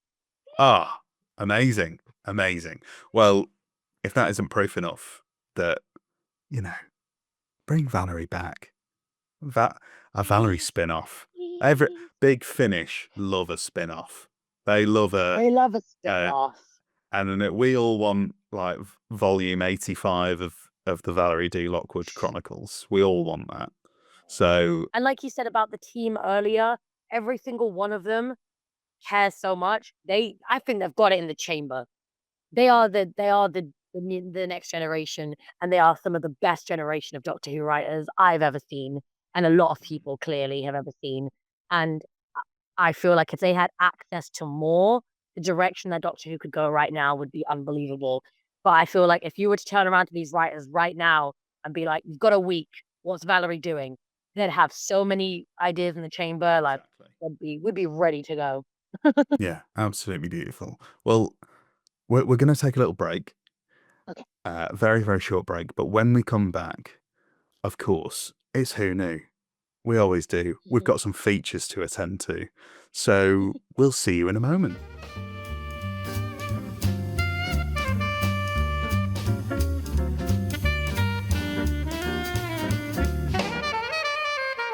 Hello, you lovely lot, and welcome back to Who Knew, a Doctor Who podcast. I am still your host, Josh Carr, and I'm still here with Safiyya Ingar. I hope you had a wonderful break, but your break is over because we have some serious shit to attend to, is how I can only describe it. It is, of course, the DVD collection. By the power of Grayskull. The Unicorn and the Wasp, or Love and Monsters? Which one do you think I prefer? No, I mean, which one do you want to watch first? You are pulling my leg. So, for anybody at home who doesn't know, the DVD collection is a collection of stories, televised Doctor Who stories submitted by my guests that maybe mean something to them. Maybe it's a little quintessential slice of Doctor Who. Maybe it's a favourite story. Maybe they had a really good burger that day and it just stuck in their memory. I don't know. But we've got masses and masses of Doctor Who stories from nearly every Doctor, from across all of space and time. But now it is Safiyya's turn to submit a story to the DVD collection. Did you find it difficult making a decision, or did one pop into your head straight away? It did, but then it made me start thinking I was really basic, and that someone's probably already said it. And now I'm getting self-conscious. I also feel like I've gotten the rules of the game wrong. Well, that's okay. I mean, let's be honest, I make the rules, so you can submit whatever you want, really. I'm not bothered. And if it's been submitted already, we'll check it, and it's fine. It's not the end of the world. If I'm honest, I said it's serious shit. It's the least serious shit on planet Earth. It's a Doctor Who podcast. It's a feature on a Doctor Who podcast.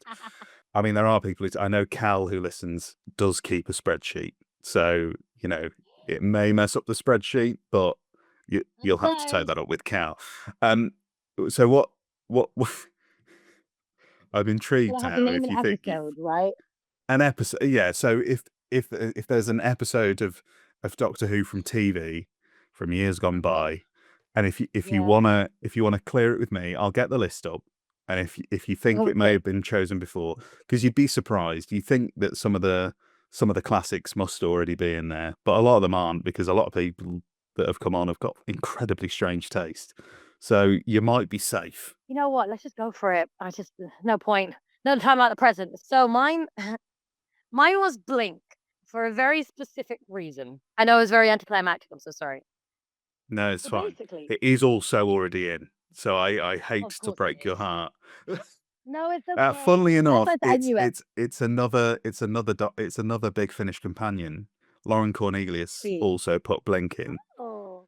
Uh, Oh my God, Big I Finish love is very her. own Dodo. Yes, Lauren's great, God, she's isn't she? brilliant. Oh, she's gorgeous. So this is why. So I remember, obviously, objectively, amazing episode, really, really great, really impactful. Mhm. Like how many people, wasn't there like a BBC report about like how many kids slept with the lights on that night? I Yeah, I mean, remembered it's that. it is. I feel like it genuinely, like, as an episode, transcends Doctor Who. Like, I feel like Yeah. more people know about the Weeping Angels.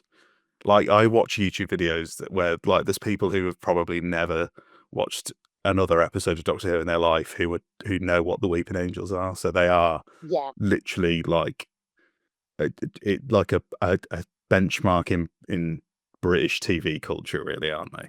And I genuinely in horror history, in terms of like the lore of how they work, them and the Vashta Narada, I'm like, that is so scary.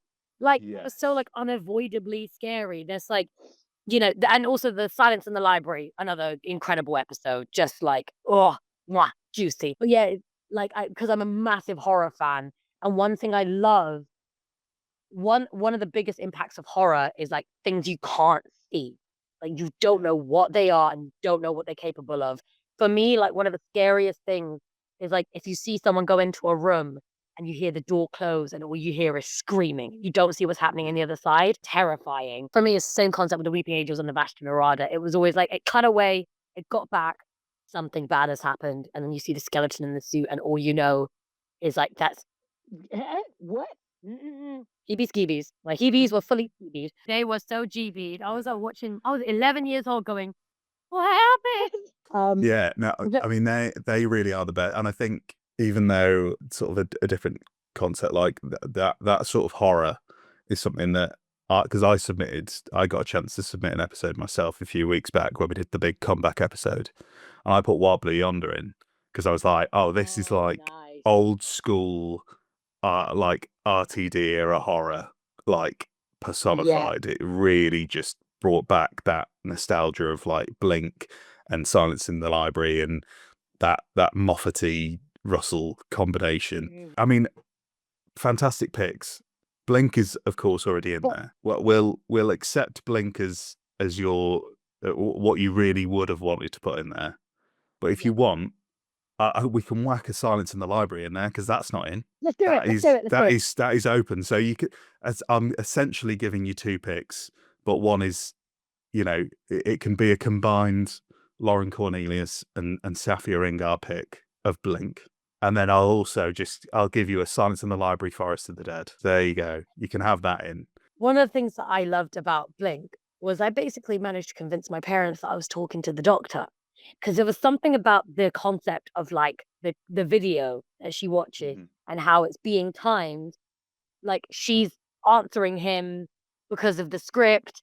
That whole bit really stuck with me as a child. I thought it was so damn clever. And when she's like, when the guy's like, I've watched the tape like a million times and I don't know what he's talking about. And she's answering the tape. So what I did was I learned the entire script of that interaction. Wow. Of them discussing. Oh, so you were acting it with David, essentially.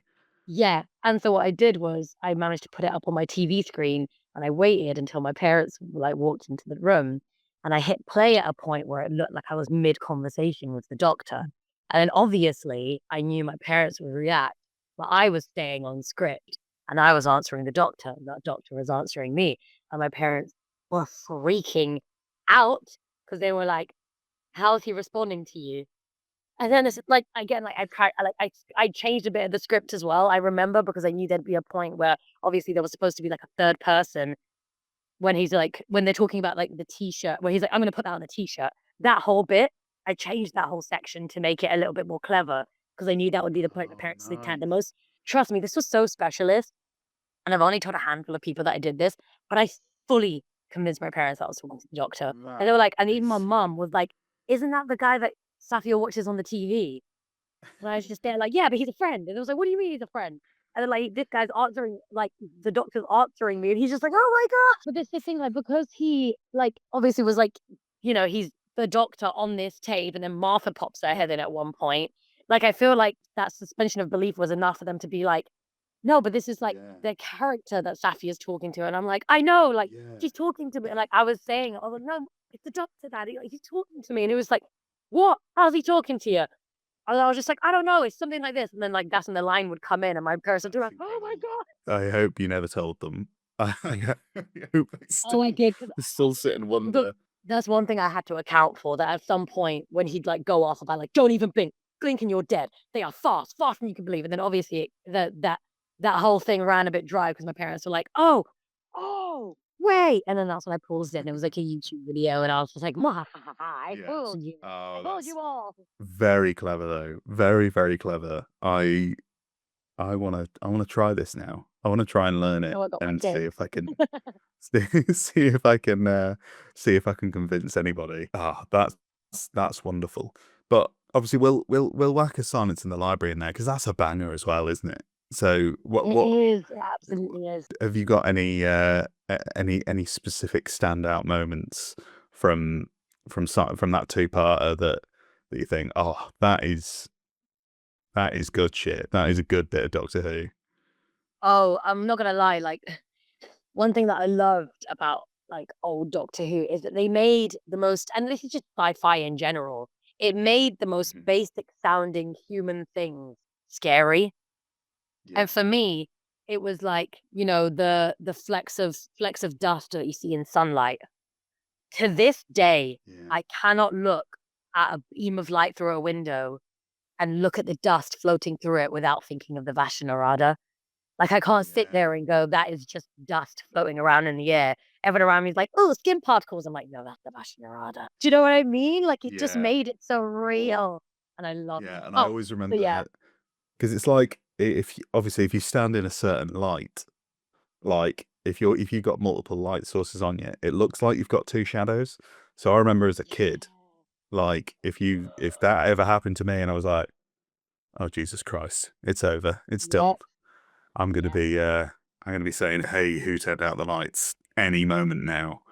And Literally, whoever shot that episode, it was just so iconically beautiful. Because I remember the lighting; they played with the lighting so well. Yeah, like they didn't need the CGI nonsense. Someone just very cleverly went, black areas of the set and stuff. Like the set was so cleverly built as well because like that main library bit where you've got sort of like a big glass dome on top with like a beam of light sort of down the middle, and then you've just got all of these and they're all dark stood there shadowy with, areas. yeah. Yeah, and it's Oh, like he's like, get away from the shadows, and then everyone's like Yeah. spamming, like huddled in like the tiny light point in the room. Like that kind of stuff is so visually like attractive, and it's just gelled in my mind as like some of the best Yeah. horror that I've ever experienced. And again, I can't lie, I miss Doctor Who back when the budget was like 20p a Snickers and hopes and dreams. Like, breeds a lot of creative solutions, really, doesn't it? Mhm. And then obviously that's also River's first episode, so you've got Exactly. that's a She stumbles classic in order there, of a this beautiful woman who's just talking about who's spoilers.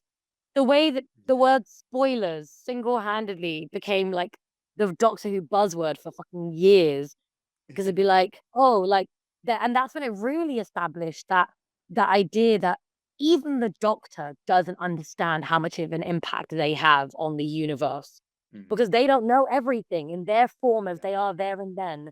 Everything is so much bigger and scarier, and they don't even know what they've done. They don't know who they are at any given moment, and they're hoping and praying that this iteration that this other person has met is a version that they like, which I do love as well.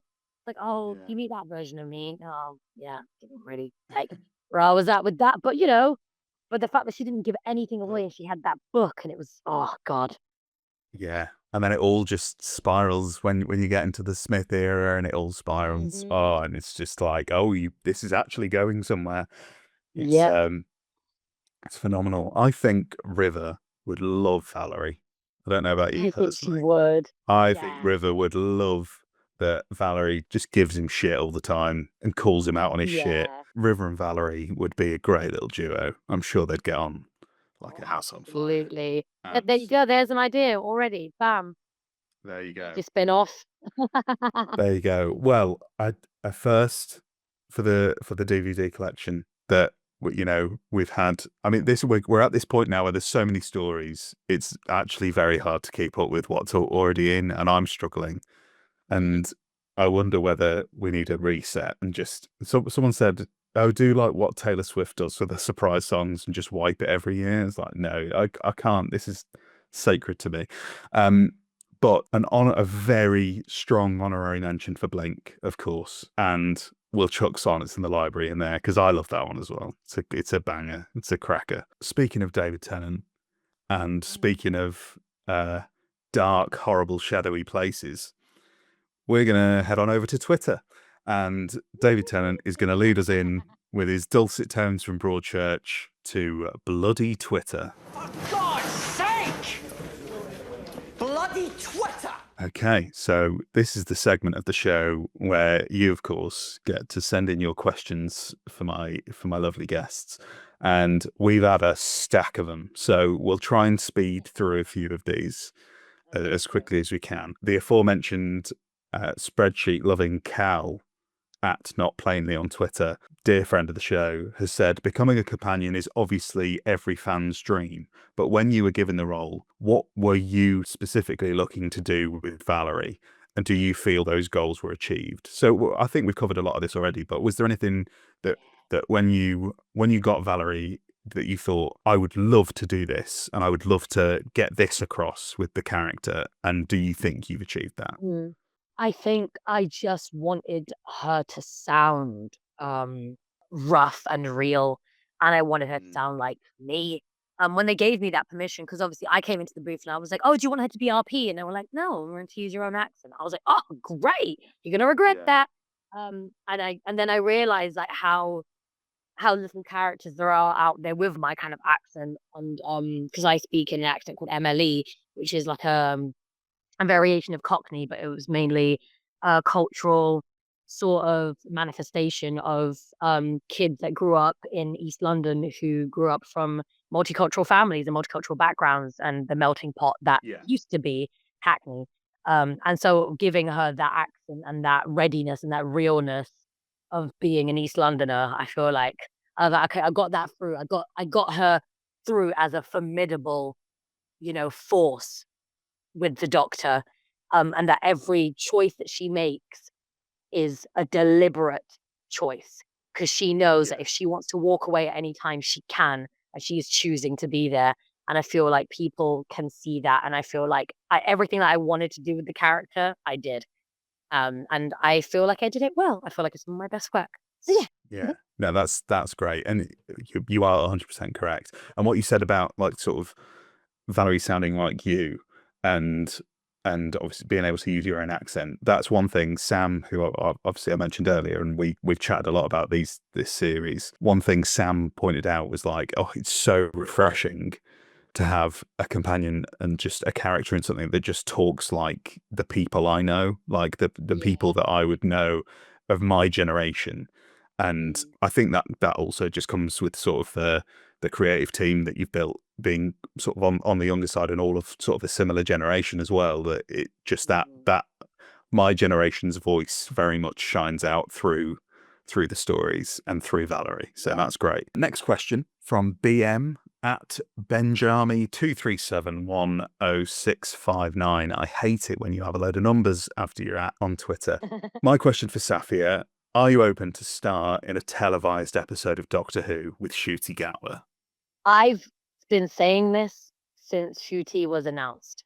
Give me one episode, Russell. Anything. Give me Anything, one. I swear to something. God, he will break the internet.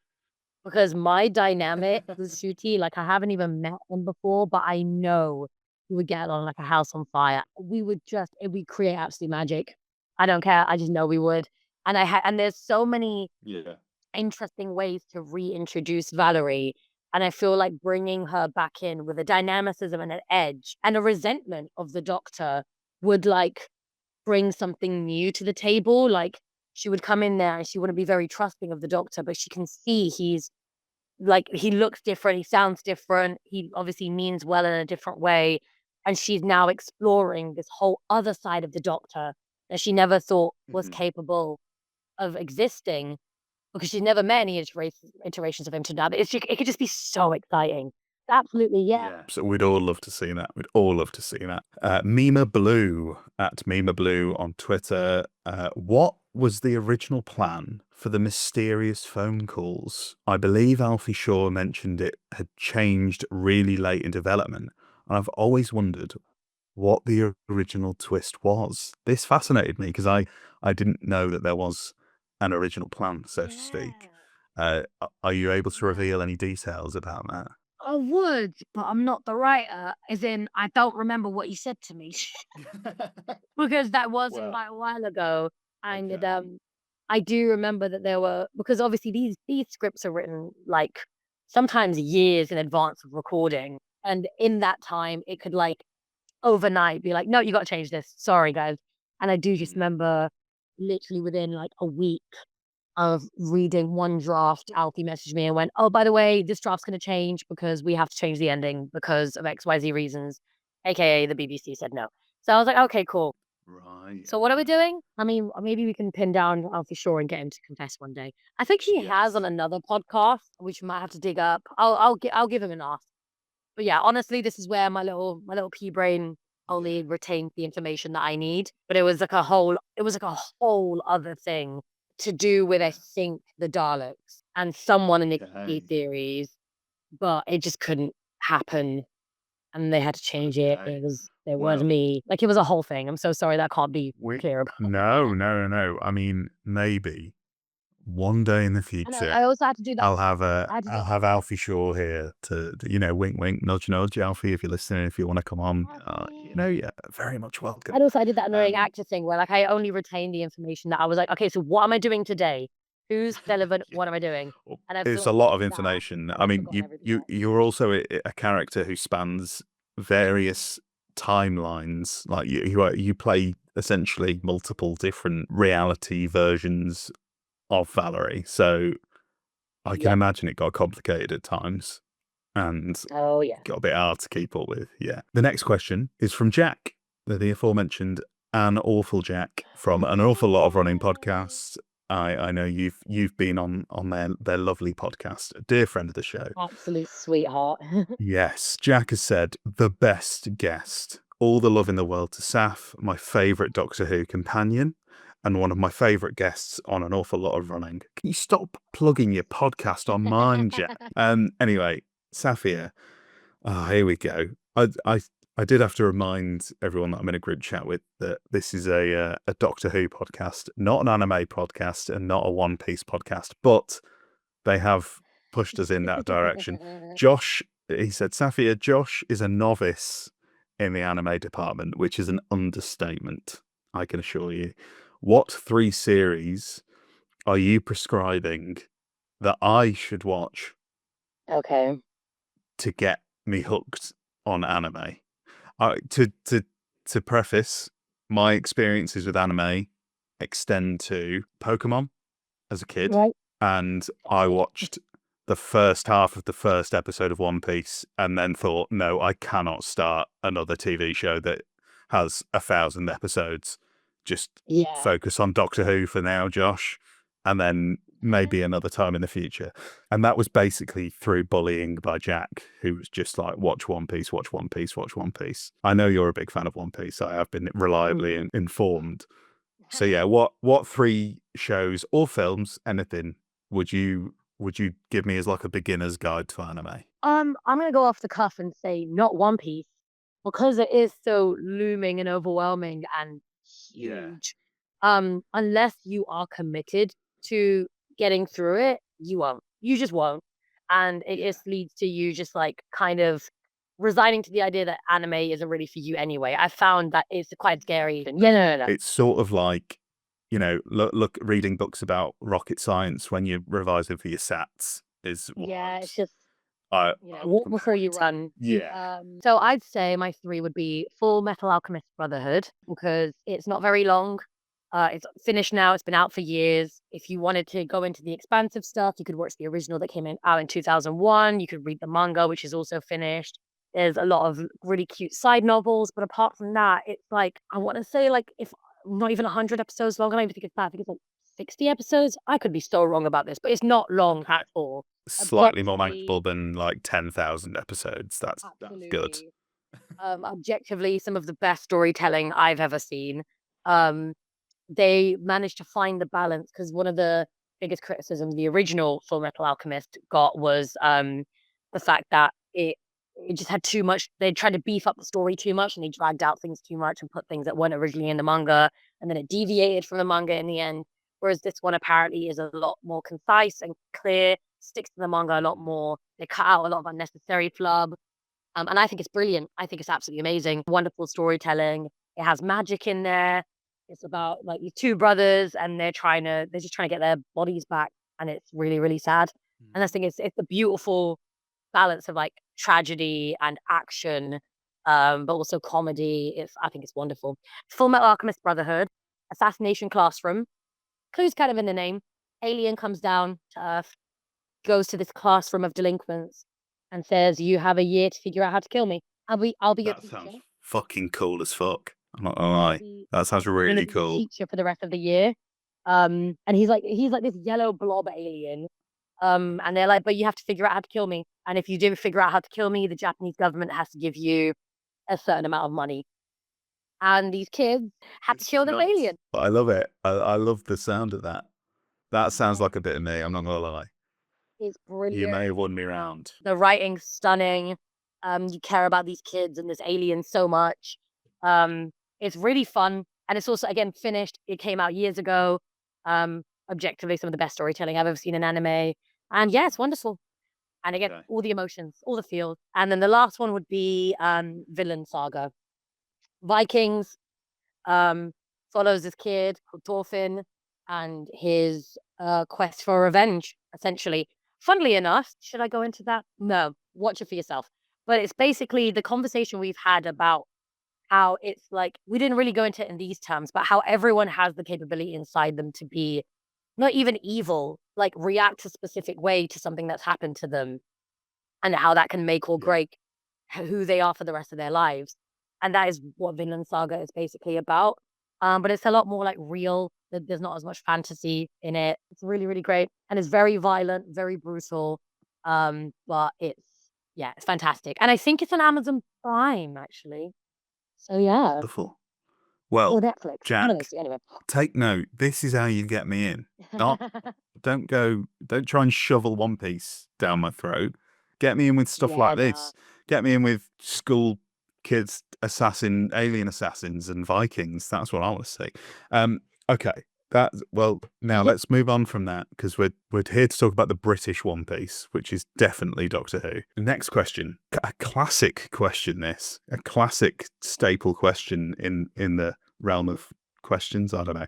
Joshua Carpenter at Joshua CC 252 has said, which 3 fictional characters would you want at a dinner party?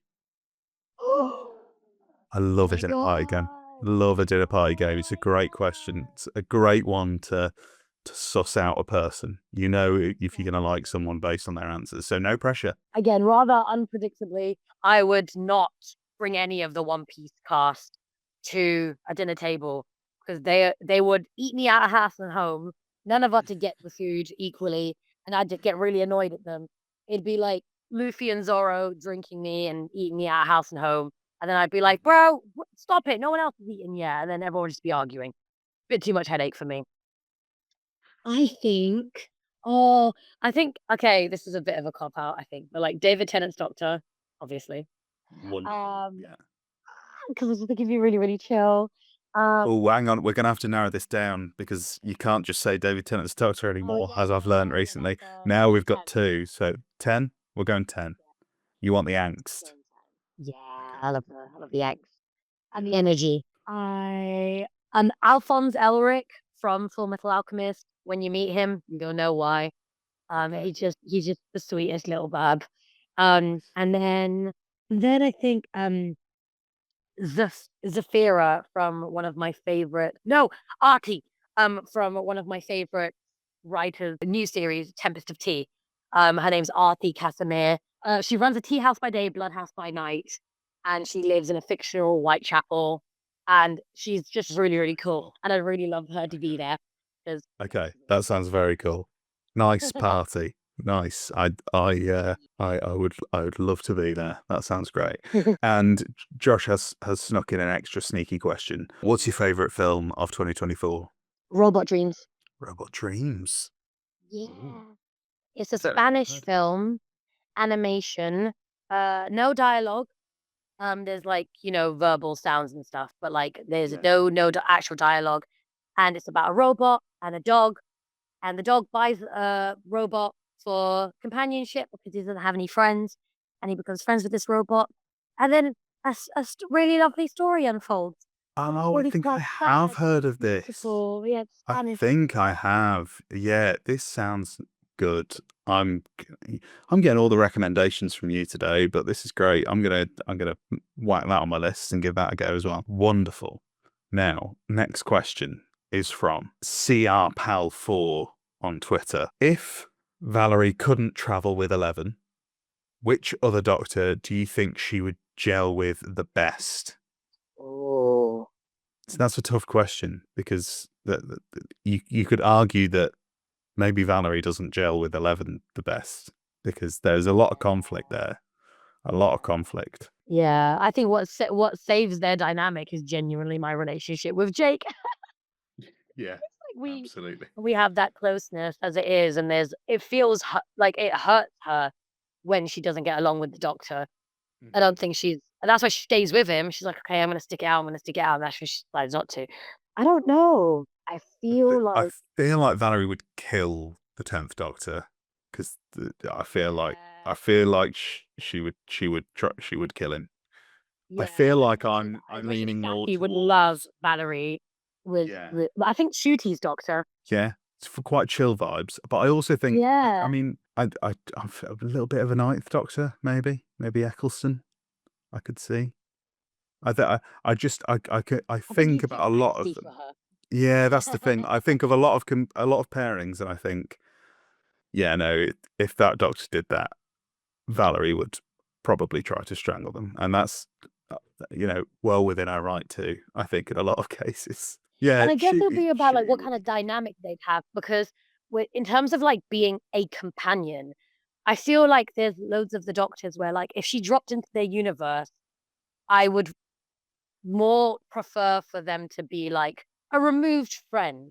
Like the character that they drop in and they go, oh, I need to find someone to help me out with this. And they walk in and it's Valarie. And I'm like, I like it, what do you like want, a old River man? type, like a Yeah. pop in every now and then. I think that could really work for Valarie. That I think that Absolutely. beats. Like she's had her time with being like one-to-one with the Doctor, and then she's just gone, just call me if you need me. And Yeah. so like, and I can picture what I'd love to see is like Shooty walking into like a queer club, being like, oh, this is where our contact is. And the contact's Valarie. Yeah. And like Rowanna Oh, says very somewhere, cool. and we're having Very either way cool. to I a like and I'm like, Rowanna's gonna kick the crap out of me if she finds out I'm doing this, Doctor. And she's like, no, but I just need your help with this one thing. It's like, fine. And like the conversation goes down there. And then like a fight breaks out in the queer club. And like we're having to like run. And I'm just like, Doctor, why does trouble follow you everywhere you go? That kind of Yeah. vibe. That's my that scene you've described, I'm very much imagining Obi-Wan and Han Solo in the cantina See, vibes. I was That's literally exactly thinking the Star vibes Wars. that I'm. I was Yeah, I was like, literally that's thinking Star Wars when I said like a that. bit of a Star Wars rogue type, like Mhm. in a cantina. Oh yeah, Yeah. absolutely. I can see that happening. Yeah, make this happen. Yes. Another person who's snuck in another extra cheeky question. What is your favorite role you've done on film, audio, stage, anywhere? What's your favorite role? Oh God. I think so I didn't actually realize this until afterwards, but Big Finish did the Box of Delights audio set. Yes. Yes, they did. Yeah. And I was actually in the first theatre adaptation of Box of Delights. I played Mariah Jones. Oh. and it was a Christmas production. It was Christmas 2017. I did it 2017, 18. And it was one of the best roles I've ever played in my whole life because she's, if anyone who doesn't know Box of Delights, it's a very old BBC TV show based on a book by John Masefield about essentially the plot is Lion of the Witch of the Wardrobe meets Harry Potter.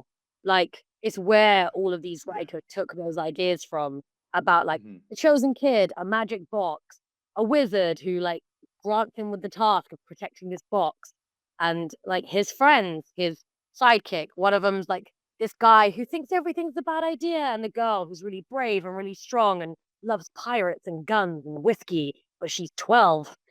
Yeah. And that Yeah. character's name was Mariah Jones.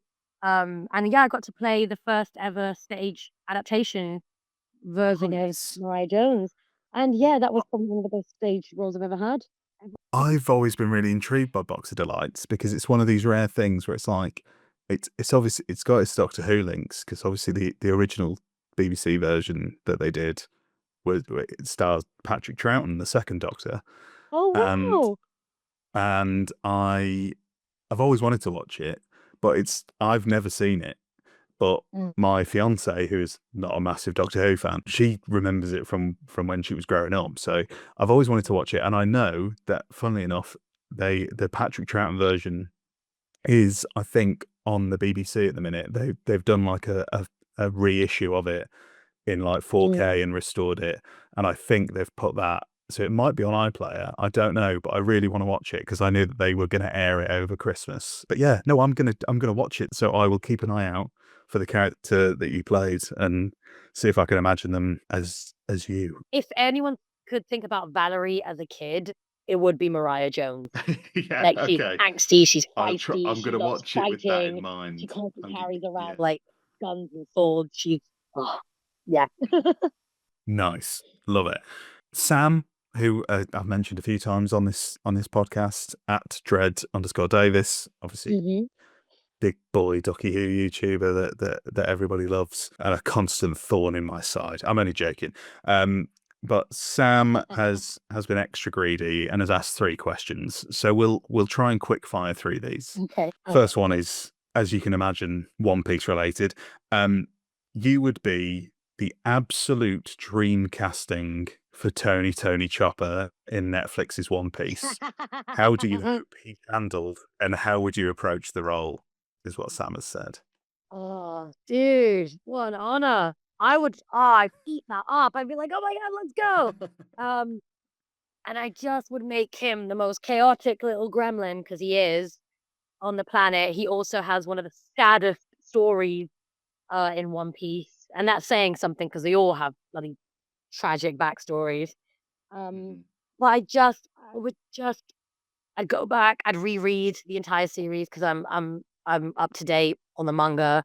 I'd watch the animation in English and in Japanese and see if I could capture sound bites, and I'd obviously make sure I like looked into the fandom universe as well and see what traits of Chopper people really, really loved or glued to, or what references people love to say when it comes to Chopper. And then make sure I just incorporated all of that and make him just really real and vulnerable and happy. He's a happy little dude because he deserves it. Lovely. Lovely. Well, one day when I get to One Piece, I'll know what any of those words mean. But someday I'll get there, hopefully. Sam's second question, related to your Twitch streaming. Are there any games that you enjoy, but you would never stream? Oh, I don't know.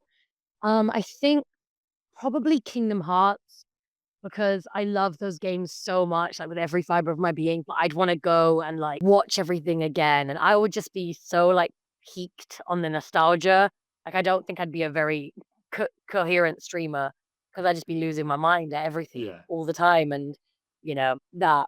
Or like I recently played BioShock Infinite off stream. And I realize it's a good balance for me to have a game that I'm playing on stream and a game that I'm playing off, just so I can have that time to myself to game. Because I did find myself getting a bit itchy to play because we recently streamed Jedi Survivor. And there were times like on my days off where I'd be sat there going, okay, I don't exactly have time to stream, but like I really want to play Jedi Survivor. So I logged in some hours on Bioshock Infinite and I completed that in 2.5 days. So just like a big open world RPG where I can go around and explore and be a bit of a nuisance without worrying about getting boring or like worrying about gunning through the Yeah. storyline. Yeah. Yeah, I think that just big RPGs, right, mainly. Nice. And Sam's final question. Aside from Valerie's late game relationships, do you have a favourite romantic pairing in Doctor Who?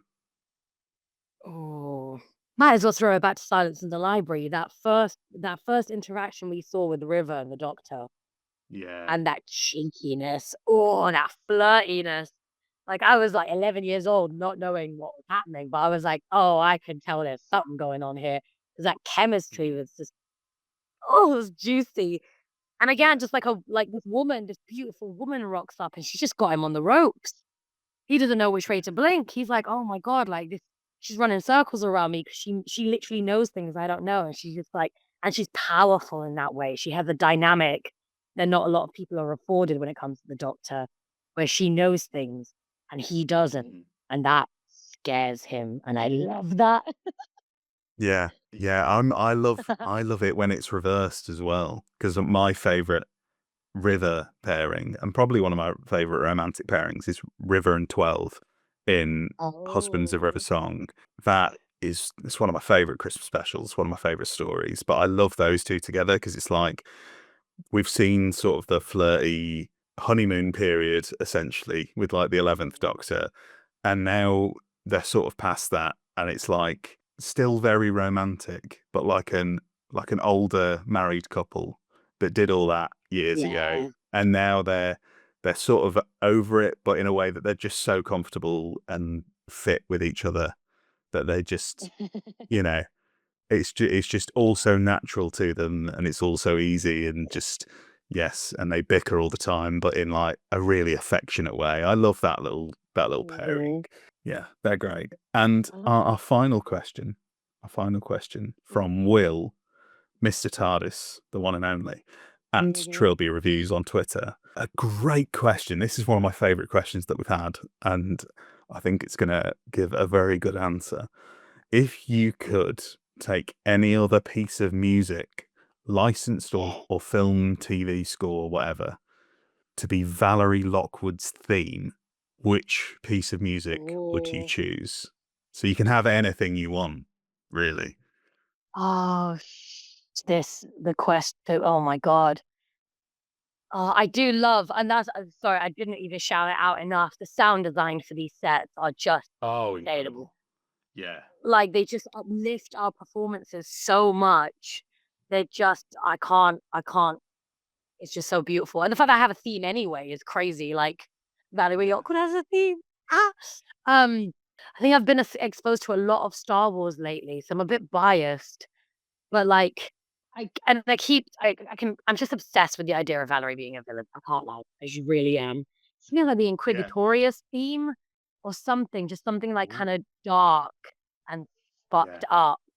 That just like slowly, like you know how Vader, like in any iteration of it, it's always the dun, dun, dun, dun, dun, Yeah. dun. Like it's always gonna Ooh, be like that. I think I've got a shout, you know. I think I've got a shout because you want something that's a bit heroic, but a bit dark.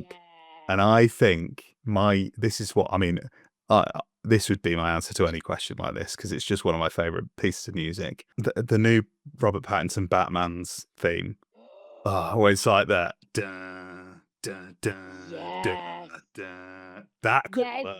it's that kind of, it's the dirt, Yeah. like that kind of, oh, Yeah. it And eats me up. I love it. I've always thought I can't remember what I'm actually going to look at it to find out because I know Michael Giacchino does like hilariously does like really bad puns for all of his song titles.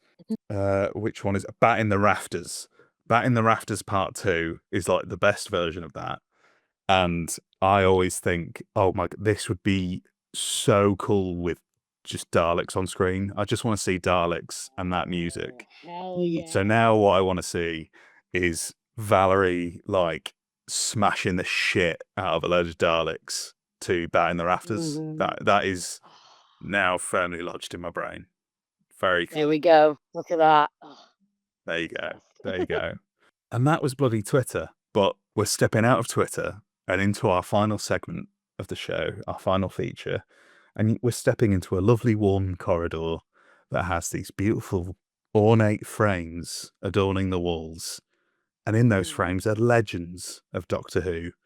Your Russell T Davies, your Stephen Moffats, your Elizabeth Sladens, all of these icons from the history of Doctor Who.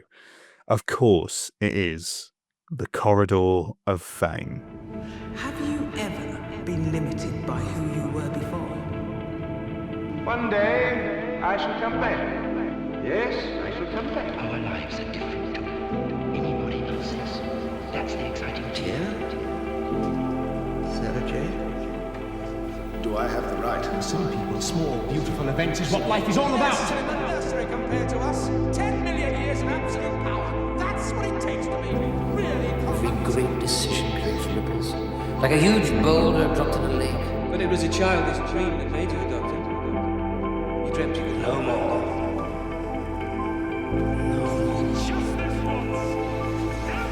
I'm not just the title.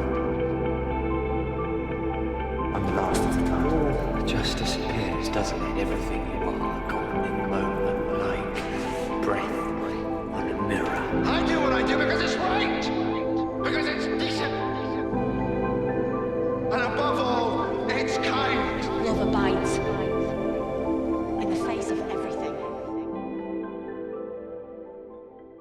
The Corridor of Fame, for anybody who doesn't know, is essentially a hall of fame for the wonderful people involved in creating Doctor Who, or just anyone really. I mean, we've had all sorts of people in here, not just those legends that I mentioned before, but we've had costume designers, we've had set designers, we've had composers, we've had other actors, all sorts of people. But it's basically just someone that our guest feels maybe a connection to and thinks this person really made their mark on Doctor Who and has really deserves a shout out. So did you struggle with this one, or was this pretty clear cut in your mind?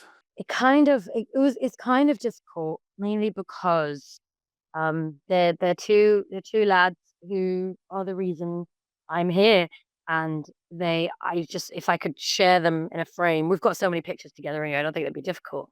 But for me, it was either Alfie Shaw or Jacob Dudman.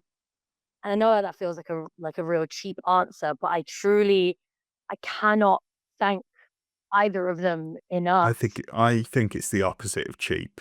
Absolutely, the opposite of cheap. It's wonderful, and it's the whole reason this segment exists is picking those. So like Alfie creating Valarie, creating this branch of stories to exist, and then obviously like accepting me to be a part of it, and then not only that, making me feel so important and integral to the creation of this story as it went forward, and like looping me into conversations and being respectful and kind and encouraging and just absolutely fucking brilliant. To then Jake being the literal reason I was Valarie, because I didn't get to say this earlier, but after we'd done that Torchwood set, I then found out that they'd have been having obviously conversations I wasn't privy to about how they wanted to revive Doctor Chronicles, and they wanted to do all this. And this was just Jake, Alfie, Nick, all of those guys. And apparently they had said, we need to find someone to play your new companion. And Jake went, I worked with an actor the other day, and I think they're fucking brilliant. Can we bring them to do it? And Jake is literally the reason I was cast as Valarie, because he was like, I really loved working with you, and I thought you were really, really great and brilliant. And yeah, did you want to be my Valarie? So yeah, my boys. It would be absolutely horrendous of me to make you pick between the two of them to enter the Corridor of Fame. And you know what? Again, I make the rules anyway. Fuck it. You've caught me on a good day. I'm going to let you have both. You can have both of them. And I don't do this often. There's this special dispensation and I am allowing. I'll dig out another picture frame and I'll hang them both up somewhere in the corridor. We'll find a spot. But yeah, I can't in good conscience, after saying all of that wonderful stuff about the series and having this wonderful chat with you, I can't make you pick between the two of them because they're both equally fantastic at what they do and have really brought this series to life as well as you have, because very much a trio in my eyes of Alfie, Jacob, and Safiyya, and I think you deserve to be up here as well. So maybe someone else will put you in at some point. Fingers crossed. But yeah, wonderful picks. Yeah. Oh yeah. If Alfie comes on, you've basically guilt tripped him into doing it now. He has to do it. He's got to do it now. I'll message him after this. That unfortunately brings us nearly onto the end of the show. It's been an absolute joy, but I do have one final question that I ask everybody before the end of the show, and it's a mean one. Because, I always ask people to try and summarize it in a sentence, but no one ever really does, so don't worry about that. But roughly in a sentence, Safiyya Ingar, what does Doctor Who mean to you? It means tapping into the parts of ourselves that could never see ourselves rooted to the ground for too long. That's a banger answer. Well in. Because there was a long silence there, and I was like, oh, this is... Oh, they're struggling. No, I didn't think that. I was like, Safiyya's cooking. Safiyya's cooking something on there. I was like, you cooked. You very much... That's a beautiful way to put it. A wonderful, wonderful way to answer that question. And what a wonderful guest you've been. This has been an absolute corker. I've loved doing this. What an episode. I'm sure my lovely listeners will agree. And will shower me with 5-star reviews and, to compensate for it.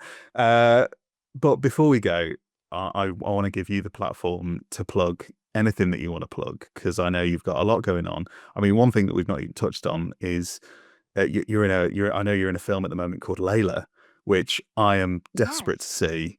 I haven't had a chance to watch it yet, but from the people that I've spoken to who have seen it and reviews that I've read, it's got glowing reviews, and I've also heard you be referred to as a scene stealer in it. You are fantastic in it. So I am very much excited to see it. But yeah, please plug away that and anything else that you want to plug. Yeah. Yep. So Layla has had its cinematic release, but there may be screenings going on across the UK. So if you catch any, please invite your queer friends, family, everyone, and go celebrate some queer Arab joy and independent queer cinema, because it's really important, especially with everything that's going on right now. I am also in another film that's going into the same category as Layla did for Sundance Film Festival in January next year, called Brides, which is another film that I would appreciate if you all looked out for. Sundance also has an online cinema platform that they have for like a week, so that you're able to watch films that are at Sundance, and you have to pay for the films individually. Like, you buy a ticket and you watch it on the online cinema platform. But that's one of people's first ways to experience Pride, should they want to, before it even hits the UK, hit any I other would film highly recommend doing that. You get a double dose of Safiyya Ingar. What more can you want? But I will absolutely be doing that because I want to see them both. Oh yeah, thank you. And yeah, my last thing is I also Twitch stream. I don't have a schedule because I'm me and I thrive in chaos, but that will hopefully change next year. My Twitch handle is Safiyya in Game. And yeah, join us. We've got a little Discord server called Ramblers Reach. You'll get an invite to that when you jump onto the streams. It's a lovely little community. You can nerd out about Doctor Who, about queerness, about everything. And also just everyone take care of yourselves. And have a good holiday and stay hydrated. And yeah, all of the things. Wonderful. Well, I will put all of the links to everything you've mentioned in the description. So if you want to find any of those, You can find them there. And also, I just want to plug on your behalf again.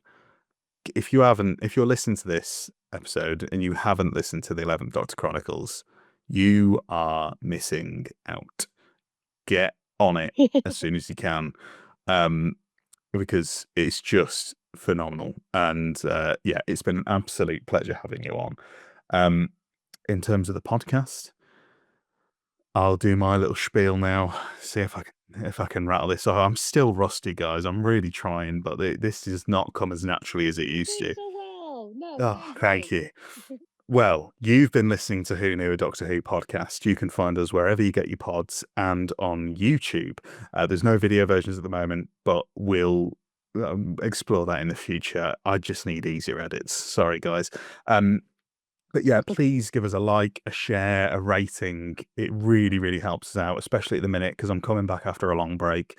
Algorithms are kicking my ass. So just anything you can do to share and promote the podcast and give me a hand, it would be greatly appreciated. And give us a review on Apple Podcasts or Spotify, wherever you're listening to this, would really, really help me out. And as well, you can find us on Twitter at Who Knew Podcast. You can find me on Twitter as well at Josh Ryan Carr, and it's the same on Bluesky, so the same +.bsky.social if you're migrating over there. We're on Instagram as well at whoknewdwpod, and you can email us as well, whoknewdwpod@gmail.com. But other than that, thank you all for listening. And once again, Safiyya, thank you so much for coming on. I greatly, greatly appreciate it. You've been a fantastic guest. And yes, thank you for coming on. Thank you for listening, everybody at home. And I'll see you in a couple of weeks' time. Goodbye. Bye. Thanks for listening to Who Knew, a Doctor Who podcast. You can find us wherever you get your pods and on YouTube. Please give us a like, share, subscribe, and a review if you can. It really helps us out. Massive thanks to Oliver Chenery for the Corridor of Fame intro and the Sononauts for lending their cover of the Doctor Who theme to be the theme for the podcast. Who Knew is a New Kid Media production.